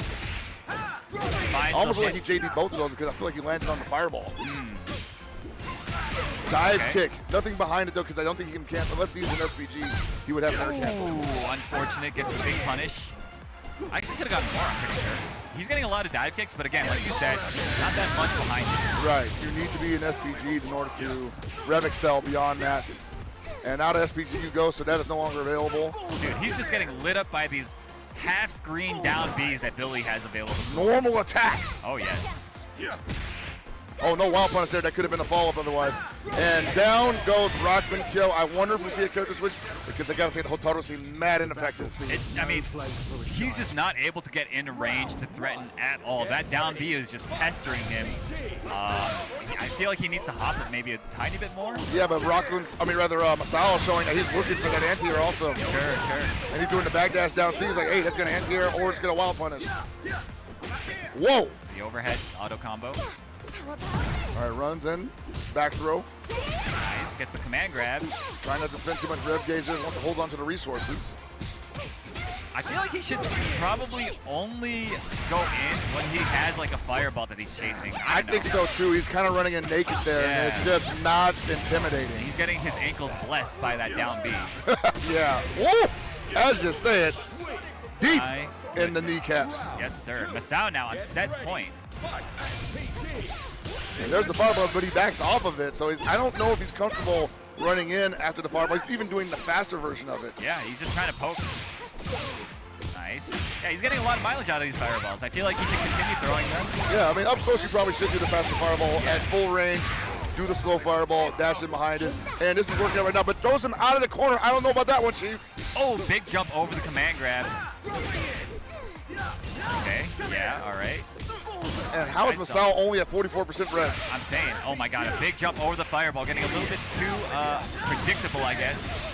Possibly, and Masao actually in a great position right now because he's at 55% rev, has another bar, the next touch and do it. Oh my lord, waking up with buttons is Rockland Kyo. Worked out for him, and I suspect we're going to see him try to disengage at this round start, try to throw that fireball. And again with the rev dive, and they almost got punished this time. Ooh, no anti-air. I guess it's hard to anti that spacing. Yeah, it is a little bit, man. And he didn't even use much of his rev gauge. That's what's nuts about that. Is that he can loop that pressure. Oh, he missed the super. This is Rockwood's Kyo's opportunity. Got to even it up. You're an SPG. If you're going to get that bar, oh, not enough time for it. Unfortunate. But hey, you get another super here, and if you get a touch, I think you can put him down. That was a mouthful. No air-to-air from Rockland Kyo, finding the juggle. This could be... No, not quite yet, but close. And Masao, the instant jump, the overhead. That was crazy. Leona stuff. Yeah, Leona style. That was, I think it hard called out like the stand button that Masao ended up pressing there. Hey, man, whatever works here. Absolutely. Just a little bit outside of SPG, which is unfortunate, which means the next touch is going to put him out of SPG. I think it might have been okay for him to take a break after winning that game. It was kind of shaky. You want to get the oxygen back in your lungs. You want to regather yourself. Yeah, definitely. Whoa! The down C pressed it at just the right timing. He's thinking like, I'm probably not going to get another significant touch, so let's not spend meter on this. But if he does here, he overheated him, and he doesn't matter because that 2B available. He got too thirsty, but yeah, that 2B just destroys any opportunities that you have. Yeah, man, if you're not already in range for whatever you want to do next, it's going to shut it down. 50% rev, and he's going to cool down with the super hard knockdown in the corner. And already, look at that damage. Woo! This could be it. Yeah, I think that's it. He's got a bar left. There's no reason for him not to use it. Good stuff to Masao. Moving on over Rockland Kyo on the winner's side. He's going to be. Oh, actually, no, that was only round 2. Winners round 2. Was that round 2? I'm not sure. I think these are all calls. Oh, okay, they are calls. I think they're all calls. You're so right. Yeah. You're right. Up next, we have got Zap against Xian. Xian, also fresh off the Smash Factor top 8 for City of the Wolves. Yeah. Has been getting so close to qualifying for EWC, SWC with the Gato. Really enjoying the work that they're putting in. Really enjoying that they are back to playing an SNK game after having a tremendous run for years in KLF 13. And even had a little bit of a run in 15 as well. Sure, yeah. But I just happy to see him compete in games that I can commentate again. Yeah, also having a great time in Street Fighter 6. Yeah, dude, I love watching this guy play everything, man. Definitely one of the guys that I've been rooting for years. So, like you said, a treat to be able to commentate one of his matches. Zap, I'm actually not familiar with, but of course, like I say about every one of these players, must be good if they are here at this level playing on the winner's qualifier against a guy like Xian. Yeah, it's not like they just woke up out of bed and walked into second round, you know, like this is definitely a lot of work that went into it. Absolutely. But Shin is a roadblock if I've ever seen it. Yeah, a roadblock indeed. I mean, the guy, he plays Gato, like you mentioned, very strong character, but very demanding at the same time. Yeah. Not because his executional stuff is particularly difficult, it's not, but because of the fact that it's difficult to navigate the neutral with the character. Yeah, it is. Like, you don't get a lot of huge buttons with Gato. The Far D probably the only one I can think of as like, and the Far C as well, but like the furthest reaching pokes that he would have. Yeah. And great that thing that it's good that they're also wild punishes. But depending on who Zap plays, he may have a hard time getting in. Yeah, absolutely. I think if you look at Gato and you see how he matches up against like the current God tiers, right? And it's like he does have to work his way in pretty what's the word? Pretty creatively, cautiously, creatively, yeah. Because like one of the can openers terms, as it were, is the command grab from back turn, right? And we saw Shin using that a lot last weekend, just trying to open up Reynolds in top 8, and it was either just about a range or it got jumped. Yeah. It just wasn't finding the mark anymore, and I feel like Shin felt like, well, really, that's my only chance to stop you from blocking. Yeah, I mean, the strike throw is very threatening, of course, for Gato, and it's certainly, like you said, the can opener. It's like the layer 1 thing. Yeah. So the thing is, though, it's obviously so scary to go for command grabs in this game. One jump, and you just explode, especially against a character like Kine, like we see Zap highlighting here. Why am I not surprised? This fight had better be good. Yeah, we're getting to that point in the pools where we're seeing a lot of very similar character choices coming out, right? I mean, yesterday we were seeing a lot of a lot of Mai, a lot of Mai, yeah. Some it's still early. Might have a Mai coming up later. You know, we might. If I were in the, if I were in this tournament, where you at, partner? You would be seeing a Mai. It's Evo was a little bit pricey a little much for for me. you. A little pricey for me. You know what I'm saying? Yeah, I hear you. All right, Zap already on the ropes. Shin getting started early as he is like to do. All right. You see that far A, unfortunately, not even touching the Kind, even though the finger was in his eyeball. Stubby normals, my friend. Has to make his way in, but that 2C, that kind 2C is making it difficult.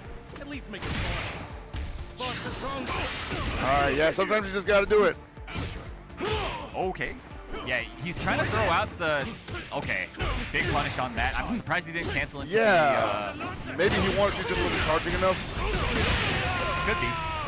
But either way, Shen taking the first round, basically off the back of Zap making 2 mistakes back-to-back. Zap right now, and it might be, wow, that far C, probably thought he was going to catch a dash in. Ooh. Zap's rhythm just seems a little bit off for the offense he's trying to utilize right now. Oh my goodness, runs right into the far C. Yeah, he's running into a lot. Oh my god, just right in front, whiffing it. And I guess, and there he goes for the grab again, and this could be huge for Zap. All he needed was one opportunity. Woo! Nice read on Zap, and unfortunately he committed to the jump B, man. Yeah. He committed to the jump B, and I'm not sure that was really in his favor because grounded, Shin would either try to go for the low, command grab, or fireball. I don't think he would try to go for the air-to-air against someone who was standing blocking. Sure, yeah, makes sense. All right, so Shen taking round 1, gets dashed up on him. Nice, that was incredible. Great option. Double JD into guard cancel. I expected more. All right, Zap getting, well, was having a little bit better luck with offense there, but ends up overshooting the Lanze.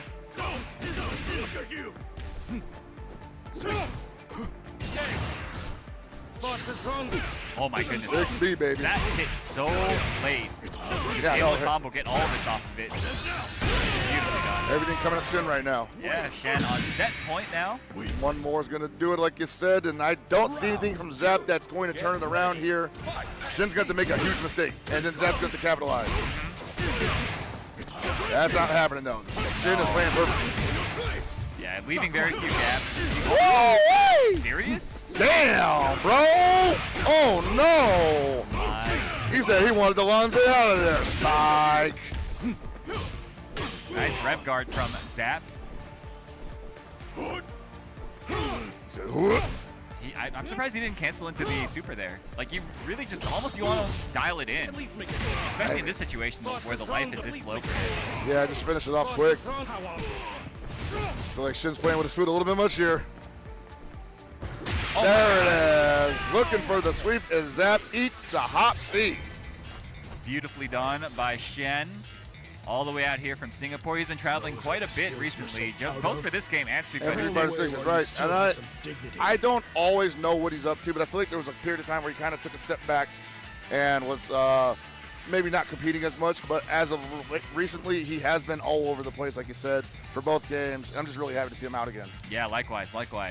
Yeah, I mean, that's what I love about this game is the fact that all the old dudes are back, you know, like all the old dogs coming back, seeing if they can have another day in the sun. Hey, man, it's definitely their day as well, man. I think that while the younger players are showing up and doing some pretty good damage across the board in the FGC, in this game in particular, it still, as I keep saying, feels like anybody's game, both young and old. And we might be able to solve that age-old issue of which generation was actually the best at fighting games through this game. I mean, if enough Zoomers pick this game up, then yeah, we could. But for now, if they ain't scared, it's looking like an if old man they're not game. scared. Sure, yeah. You remember at EWC, the average age, I'm pretty sure was like 34 or something like that. Yeah. The youngest player there was, I think it was Fenrich, and he was like 27 or something like that. Is he only 27? I don't know. He was pretty young. But yeah, I mean, it's an old man game for sure. No, for sure. No, it can seem that way, but you know, you got guys like Barber coming out here. Of course, yeah. We got younger guys, of course. You know, I totally believe that these Zoomers can be dominant in this game. Oh yeah, dude. I mean, when you're young, you can do whatever you put your mind to. Those reactions, baby. Yeah, so I mean, if you're trying to get a piece of that SWC prize pool, it's what, like $4.1 million at this point? Yeah, because of the addition of Art of Fighting 3, Path of the Warrior, you now have an extra, was it 400,000? Oh, no, 100,000. 100,000, that's right. Yes. And a Zoomer could take that, you know? A Zoomer could jump in on Art of Fighting 3 and learn the game. And Maybe beat Nocturnal. Hey, maybe. Yeah, because that's in his backyard. Oh, true. DreamHack Atlanta, baby. Yeah. All right, so on stage, you guys can see we have Coach Steve going up against Koopa Tijuana. Koopa TJ. Koopa, a multi-game champion as well. Obviously, mostly known for KOF as a series, but also had a pretty good run in Dragon Ball FighterZ. Oh, really? Yeah. I didn't know that. And Coach Steve, you know that. You already know. You already know what it is. Yep. Same damn story. Plays everything, Yep. and anything he puts his mind to, he does very, very well. You know, Marvel 3. He played a ton of Injustice for a while. He played, let me think, what else? Have you ever asked him what he considers his home game? No, actually. Yeah, I've always wondered, like, what is the one that you consider your base? I think it's Marvel too, yeah. But I mean, he's literally dabbled in just about everything, and he's good in everything. You know, he also had a very successful Dragon Ball FighterZ run. Dragon Ball FighterZ run. He had a pretty good KOF 14 run. KOF 15. 15 run was pretty good. It was quite good. Yeah. Won a DreamHack, if I recall correctly, Yeah. or got either that or second place. That sounds right. Yeah. So we've got Coach Steve on the Marco going up against Koopa's Billy. Coach Steve on the Marco, and I feel like that is the perfect character for Coach Steve. Agreed. I feel like his heart is with Kevin, but I think he feels like Marco is a better, like a safer pick. Right now, yeah, I think Marco is threatening the top 4 a little more than Kevin is. Actually, I think his heart is with Gato, but he just doesn't believe in Gato like that. Maybe. He played Gato like crazy in 15. That is true. Just getting started. Nice DP. Get off me, he says. Has a chance. Putting on the pressure, going for frame traps. No dice, gets air-to-air. Koopa taking round 1. That's right. Coach Steve has a lot of work cut for him because Koopa, a Mexican KOF and FTC in general legend, that's a wealth of experience that he's up against. Absolutely. Look at that spacing, by the way. Jeez. Perfect spacing indeed. Going for the super ender. That is so much damage. Yeah, I know. Look, these Billies are over here chunking out of nowhere. I don't recall them being able to do this much damage previously. The combo routes are getting better. Indeed. And that was so quick. Yeah, Koopa taking game 1 just like that. I'm not complaining. No, neither am I. But that was quick. I'm trying to eat. Yeah, I know. I'm trying to get the Chipotle. Word. We are going to character select. I don't know if Coach Steve is going to. Whoa! Yeah, Okay. Kevin. Okay. Did not like what he saw on Marco's side against the. I think the thought process might be, hey, I'm having trouble getting the hits. Why don't I just pick the character that makes it so that if I find the hit, all I need to do is hit him one more time and I win the round. Or 2-touching. Yeah, exactly. That might be the thought process. I don't know. I think so. I don't believe that Kevin does anything better in neutral than the Marco, though. So finding that hit might be more difficult. Yeah, absolutely. He doesn't have like Rev Tatsu that he can just throw out. Yeah, he's going to have to just throw out Red Bull and hope that he catches a guard. Yeah. And now that's no longer even an issue, you know? Yeah, no, Koopa shut that down immediately. That was huge. So this is going to be a ton of damage. He's going to build a bar as well at the end of this. Oh, I guess not. Oh my goodness, finds the hit with close B, Link into stand D. And I was saying that he might have trouble finding the hit, but here we are, watching him maul Koopa in the corner with the Kevin Ryan. Oh, mistimed the command throw. Unfortunate, gets thrown into the corner himself, and now has to take all these mix-ups and this pressure. And that's enough. I hate seeing that, bro. Bro, it is such a heartbreaker. Because you're like, okay, maybe he'll survive on scaling because it's all those lights, right? Yeah. Apparently not. Oh my goodness, that was a huge whiff punish from Koopa. Yeah, now Coach Steve is, I don't want to say he's disheartened, but I don't think he's going to get around like that ever again in this set. It's not looking like it at the moment. Koopa's playing pretty compact, not letting him get a lot started. I'm liking the defense, but that rev gauge is getting attacked right now, and he cannot take another sequence like that. Okay. Need something more here. Oh, stayed in front. Beautifully done. Yeah, I love that. You're going to get some great scenarios from here. Ooh, that was dangerous. Oh, no. Gets thrown out of his pressure. You notice that Coach Steve cannot push Koopa into the corner, or at least hasn't been able to. But Koopa constantly pushing Steve into the corner. Oh, that's going to be it. And Koopa going to advance on the winner's side. Yes, sir. Koopa makes it to round 3, winner's side. I'm sure all of Tijuana is very happy about that development. You know, as a New Yorker, I'm sad to see Coach Steve falling into the losers bracket, but I mean, he ain't done yet. He ain't done yet. He's a very scrappy player, so he will claw his way out of there, I am sure. I have a lot of faith in this guy. I certainly do too. Can't wait to see him play more. And I can't wait to see more of this Fatal Fury See the Wolves tournament here at Evo 2025. But I'm looking at the prompter, and I think we're at the end of the road for us. Could be. It could be. We're going to wait to see confirmation if that's true. Yeah, but some highlights from this morning has been, like, you know, obviously the Reynolds match that came down to close. Sure. Goichi just still in machine mode, bro. Yeah, man. That is such a scary individual to play against at this tournament. And just overall, a lot of back and forth matches between players that I may not be familiar with, but I am impressed by their gameplay. Agreed. Yeah, I mean, it's been very entertaining. I think the fact that, you know, we made it to day 2 after day 1. Pools got a little rough at times, but now that we're here, we've narrowed it down to the real serious grinders, and it's been really entertaining. Yeah, and remember, an SWC spot is on the line here, and I know it can seem insurmountable because you are literally playing all the best players in the world at COTW who are here currently, and you get an and a lot of them here are qualified. Yeah, that's true. So you might not even win, but still qualify, but you still got to get somewhat close, and that's a lot. Yeah, agreed. I mean, especially for an event like Evo, it's such a grueling. It's a grind. Yeah. So for everybody, you just have to be ready. You have to be mentally prepared. You have to maintain your condition throughout all 3 days, because this is a 3-day event for City of the Wolves. Yes. We're going to be doing the top 8 tomorrow in the arena, which is going to be really exciting. But yeah. Can't wait to be back in the arena with you, bro. Yes, sir. Was that a spoiler? Oh, we were allowed to talk about it, remember? Oh, we are? Okay, yeah. sick. They told me in the Discord we could talk about it, guys. What the heck? So, yeah, be sure you guys tune in tomorrow. Me and him, we're going to be working together in the arena once more. It's going to be great. But I think for now, we are good to go. We have bought enough time. We're going to do a quick ad break, so be sure you watch these. We'll be back with some more City of the Wolves later, right after this, actually, with some new commentators, some new players. It'll be great. New Chipotle Honey Chicken brings a hint of pure honey and seared smoked peppers with fresh chicken hot off the grill. For Chipotle heat with a touch of sweet and a perfectly balanced sauce. Chipotle Honey Chicken takes heat and sweet to a whole new level.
As we live and breathe, people, welcome back to Evo 2025. We are live from Las Vegas, Nevada. Meta Abe and your friend Cold, we are here to keep howling because we are playing City of the Wolves.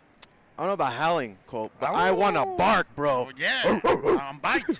On bite. Yeah, man, I want to sink my teeth into some good gameplay, some good matches, and it has not failed to do that over this past weekend. Especially yesterday was great, too. And this morning. Yeah, we just saw Koopa. We just saw also Shadow going down. Yeah. Rockland Kios. There are so many good players from all over the world, and we are enjoying all of it. Of course, Absolutely. in this beautiful, beautiful event, which is the field of dreams of the FGC, where the fantasies become reality. Mighty Raven. I would have to agree. A lot of dreams are going to be made here, but also a lot of dreams are going to get broken. Oh, yeah. Because this is a competition. That's why that's the field of dreams. Like, we walk over shattered dreams. Yeah, I mean, you got to lay eyes on it, but you got to keep it, I don't know, not for everybody. The competitors here are fierce, they're strong, dangerous, so you got to be on your toes here at Evo. A lot of tradition, like so many players coming for so many different scenes. We also saw Perfect Legend a little bit back. That's right. Like coming from the MK Virtual Fighter scene. Look at that, my boy, representing the sponsor. That's what you would love to see. Imagine this man beating Raiki Lagia, like all power with the wings and everything. Yeah, Lagia is a legend already in the SNK community, a fantastic competitor. So It's So Dark Outside is going to have their hands full. But, hey, you don't just get here just by being lucky, man. You really got to know your stuff to be at this position you are today at Evo 2025 Fatal Fury City of the Wolves. You are completely right, Dave. Let's see. We are going to witness what It's Dark Outside will be able to pull out against no other than Lagia, who immediately comes out dash under and delivers a statement that I'm not going to let you play. Like, you're feeling safe. No, not here. Yeah, very aggressive out the gate, trying to see what It's So Dark Outside is willing to put up. But that down B is going to be a very successful button in this match, especially with the aggression of Lagia. Yeah, that's I don't know what will happen in the future to that down B, but so far, it's like the step in the town, stepping to the goal. We are going to see a good confirmation kill by Lagia. Is he needed to spend the bar? Yes. And Lagia there didn't give him the opportunity to get anything really started, didn't get to see the normal Billy stuff outside of the one time the down B connected.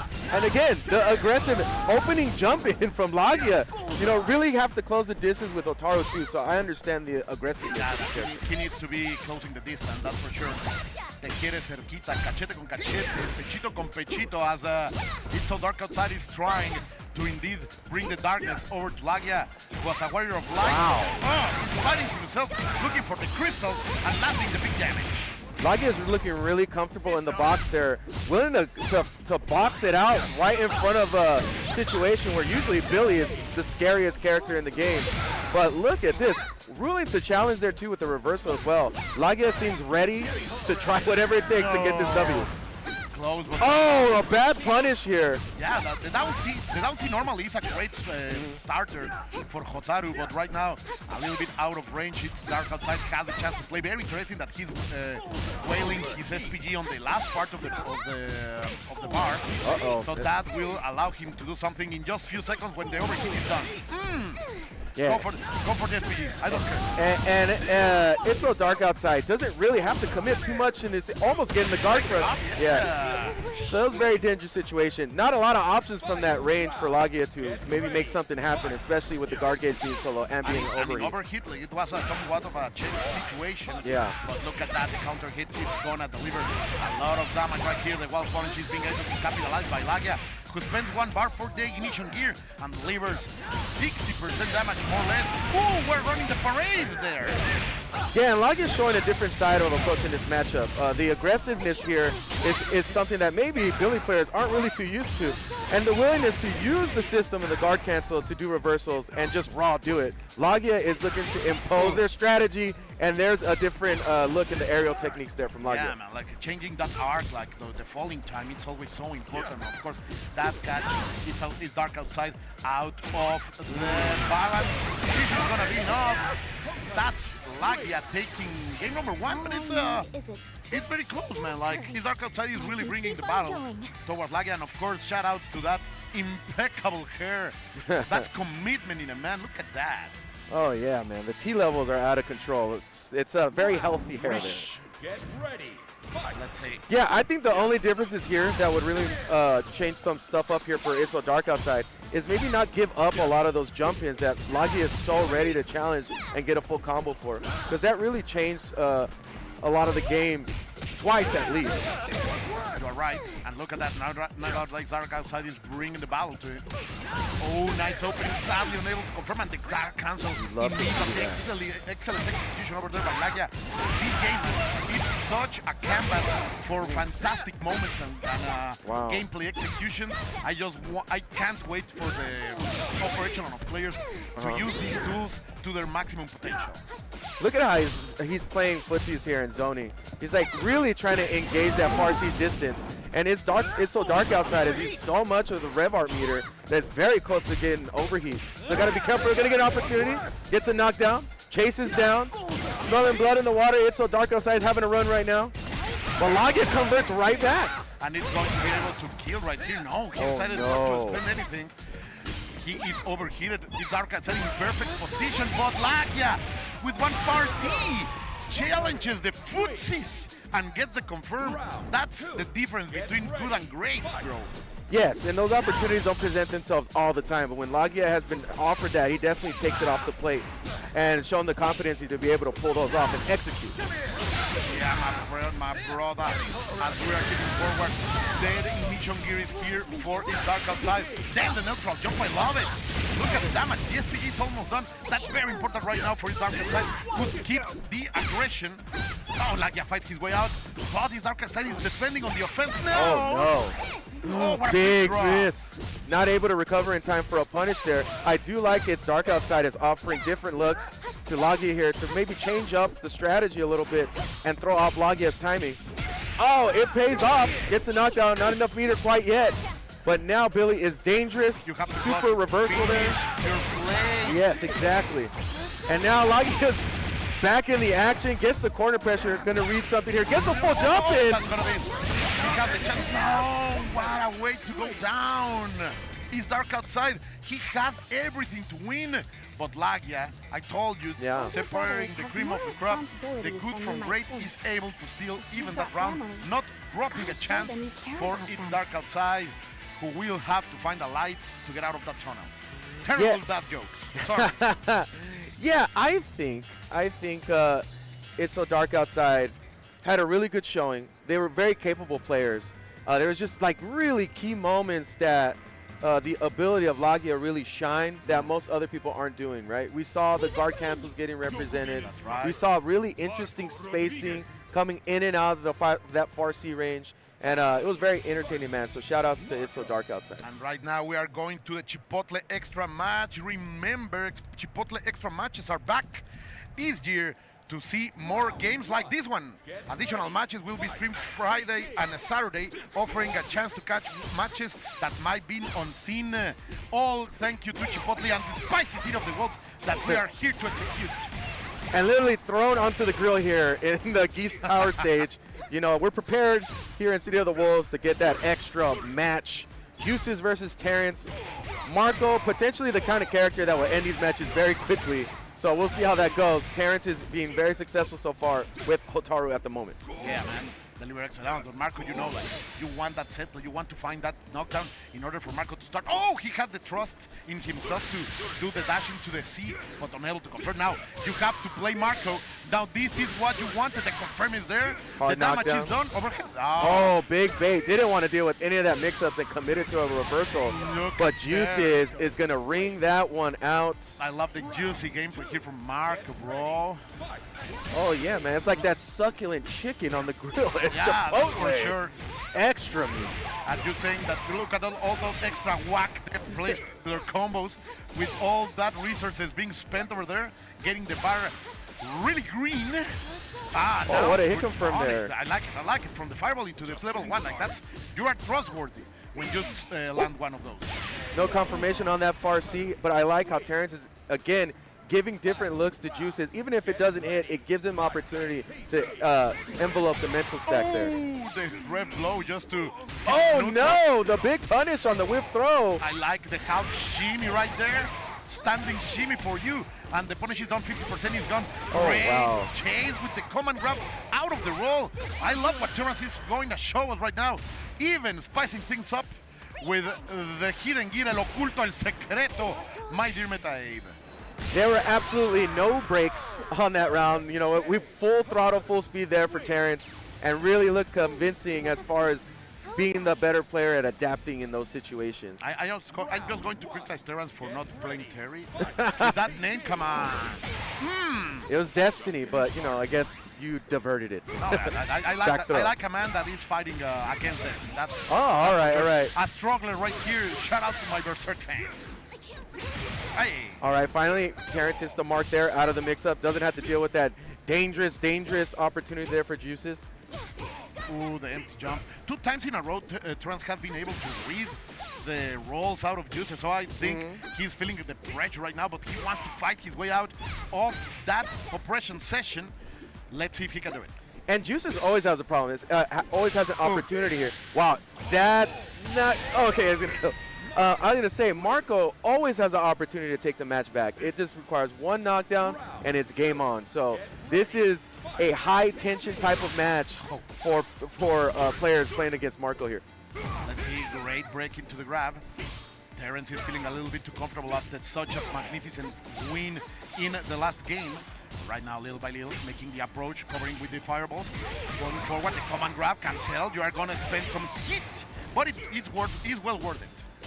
Yeah, Terrence is smelling blood in the water here, throwing a lot of different looks at him again, and yeah, we get the hard knockdown. Gonna get the meaty. No, instead connects out of a counter hit. Super to kill, sadly.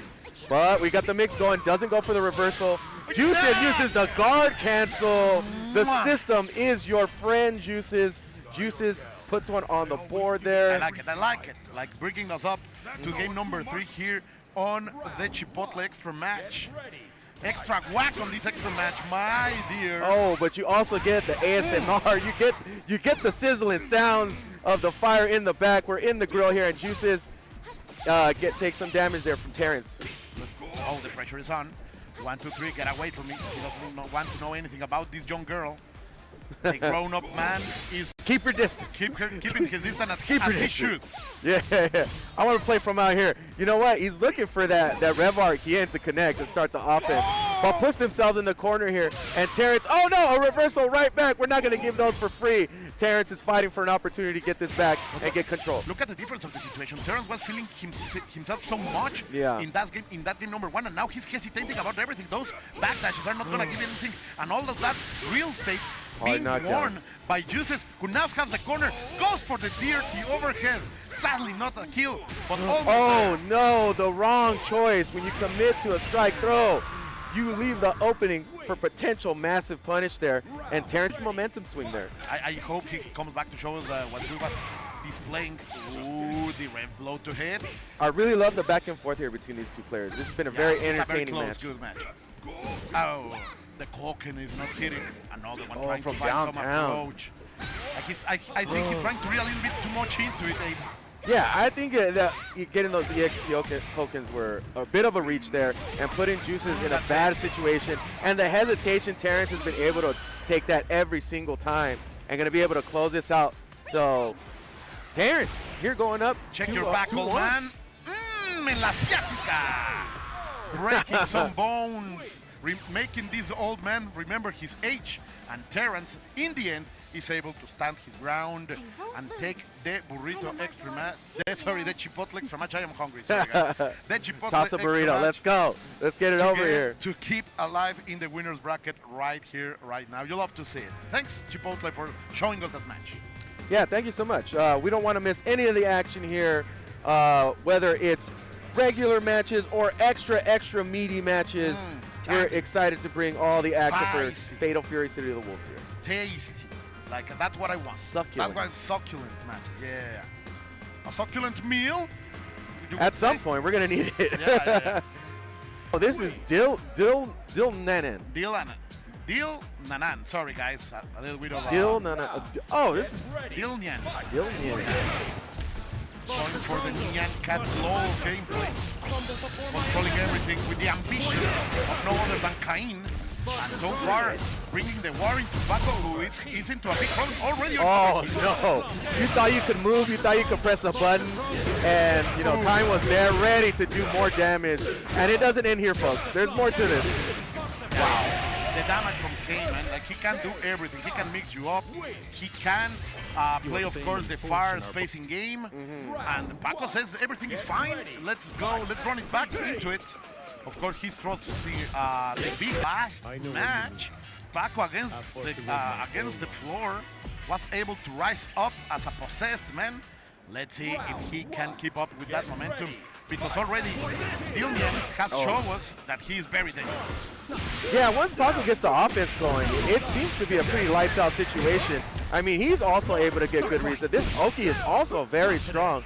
So I'm not surprised that once Paco gets the offense going, he's able to create more opportunities and got that last W like that. Oh, El Yoga Bonito is coming up from Paco right here. Trying to line something, raising the top, but the reach is not there. Now Linian has the chance to burn his ambition. Look at that hit. Man, you're hot. And forcing some serious decisions here from Paco. And he makes the bet. He makes the bet with the super there. Yeah, that's what I'm saying. That's just the way that the gameplay goes. You got to make a big bet at some point. You can't got Nemo on deck, huh? No. Oh, and this is Joseph coming up. Oh, okay. Yes, Joseph from Argentina will have to face Nemo, which, of course, no stranger to this kind of scenarios. No. He has been in the spotlight so many times. One of the gods of the fighting games in Japan. So it's always great to see him trying new stuff, and being part of the City of the Wolves community right now is just a sight to enjoy. He is also an early adopter of Billy, which I think just really suited his type of playstyle and made a real comfortable transition into Fatal Fury City of the Wolves, and has since had so much success. So, again, one of the people that were able to define early on how the character is going to be played. Yeah, that's for sure. Like, Man Billy's in 94, he would say. Like, he chose it because he liked it, not because he was broken. Situation in the scramble, and Nemo was rewarded with a round there. Those backdashes for Nemo can be punished by the Billy quote-unquote fireball. But let's see if Joseph can provide that kind of change in the gameplay. I love these bosses, but Nemo is not budging. Like, his defense is on point. Yeah, and you know, utilizing that crouch B very well to close the distance.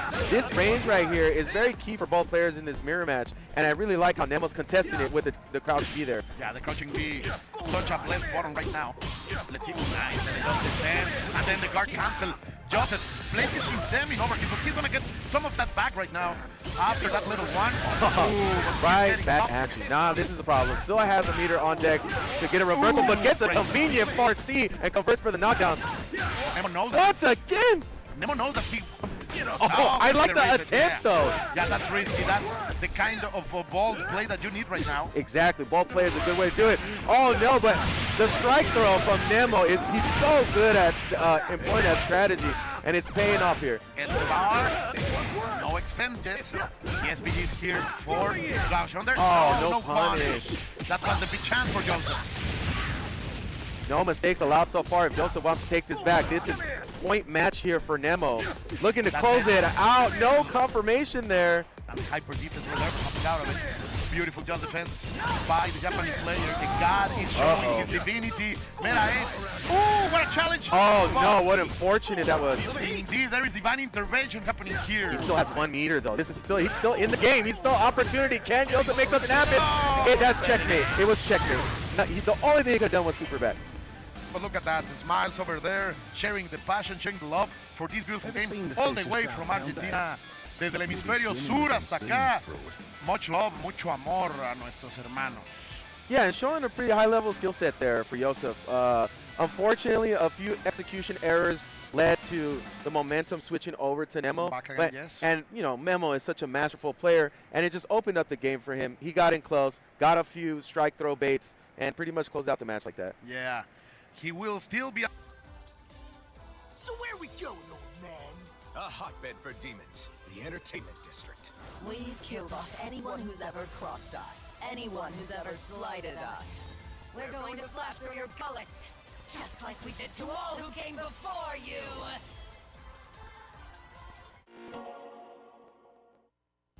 Sunglasses in the day.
Players made the date right here, right now at Evo, and we are watching two of many fan favorites. Yeah, I think so too. Right here, because we are watching perfect.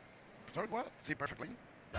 Core values versus Core values, ZYZZY. Core values, I'm gonna get banged in the chat against XYZY all the way from Korea. Core values. We saw him before on the stream delivering quite a good performance. Let's see if he can keep it up with that Marco against XYZZY with his Billy coming all the way from EW, right? Yeah. So again, this Marco matchup is always such a dangerous matchup to play against.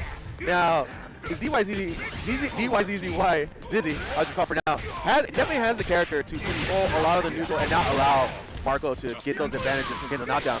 But Core Values is definitely the type of person to risk it all. So he will have that momentum and try to do the most. And you can see the game plan from Core Values immediately. Burning out, going into the overhit, but delivering the super extra damage, going for the throw break. Sadly, and that's a win there for Core Values. And I'll tell you, man, Marco is such a dangerous character. I think that is some actual like neutral in the game, so way more comfortable, especially Billy players, right? Like they want to have control. And this is the only kind of character that really busts that wide open once they get pressure going. I just love looking at Core Values coming from the Virtua Fighter community and many others. Also some NK experience in him, bringing the heat into Fatal Fury, City of the Wolves. He's playing some refined Garo right now. He's howling out. I really do like how he's left those openings to really allow Zizzy to maybe make a mistake, but again, we're back into the neutral here, and the control really is here for Zizzy. But that explosion of the Rev Arcien is always there and present. Oh, look at that.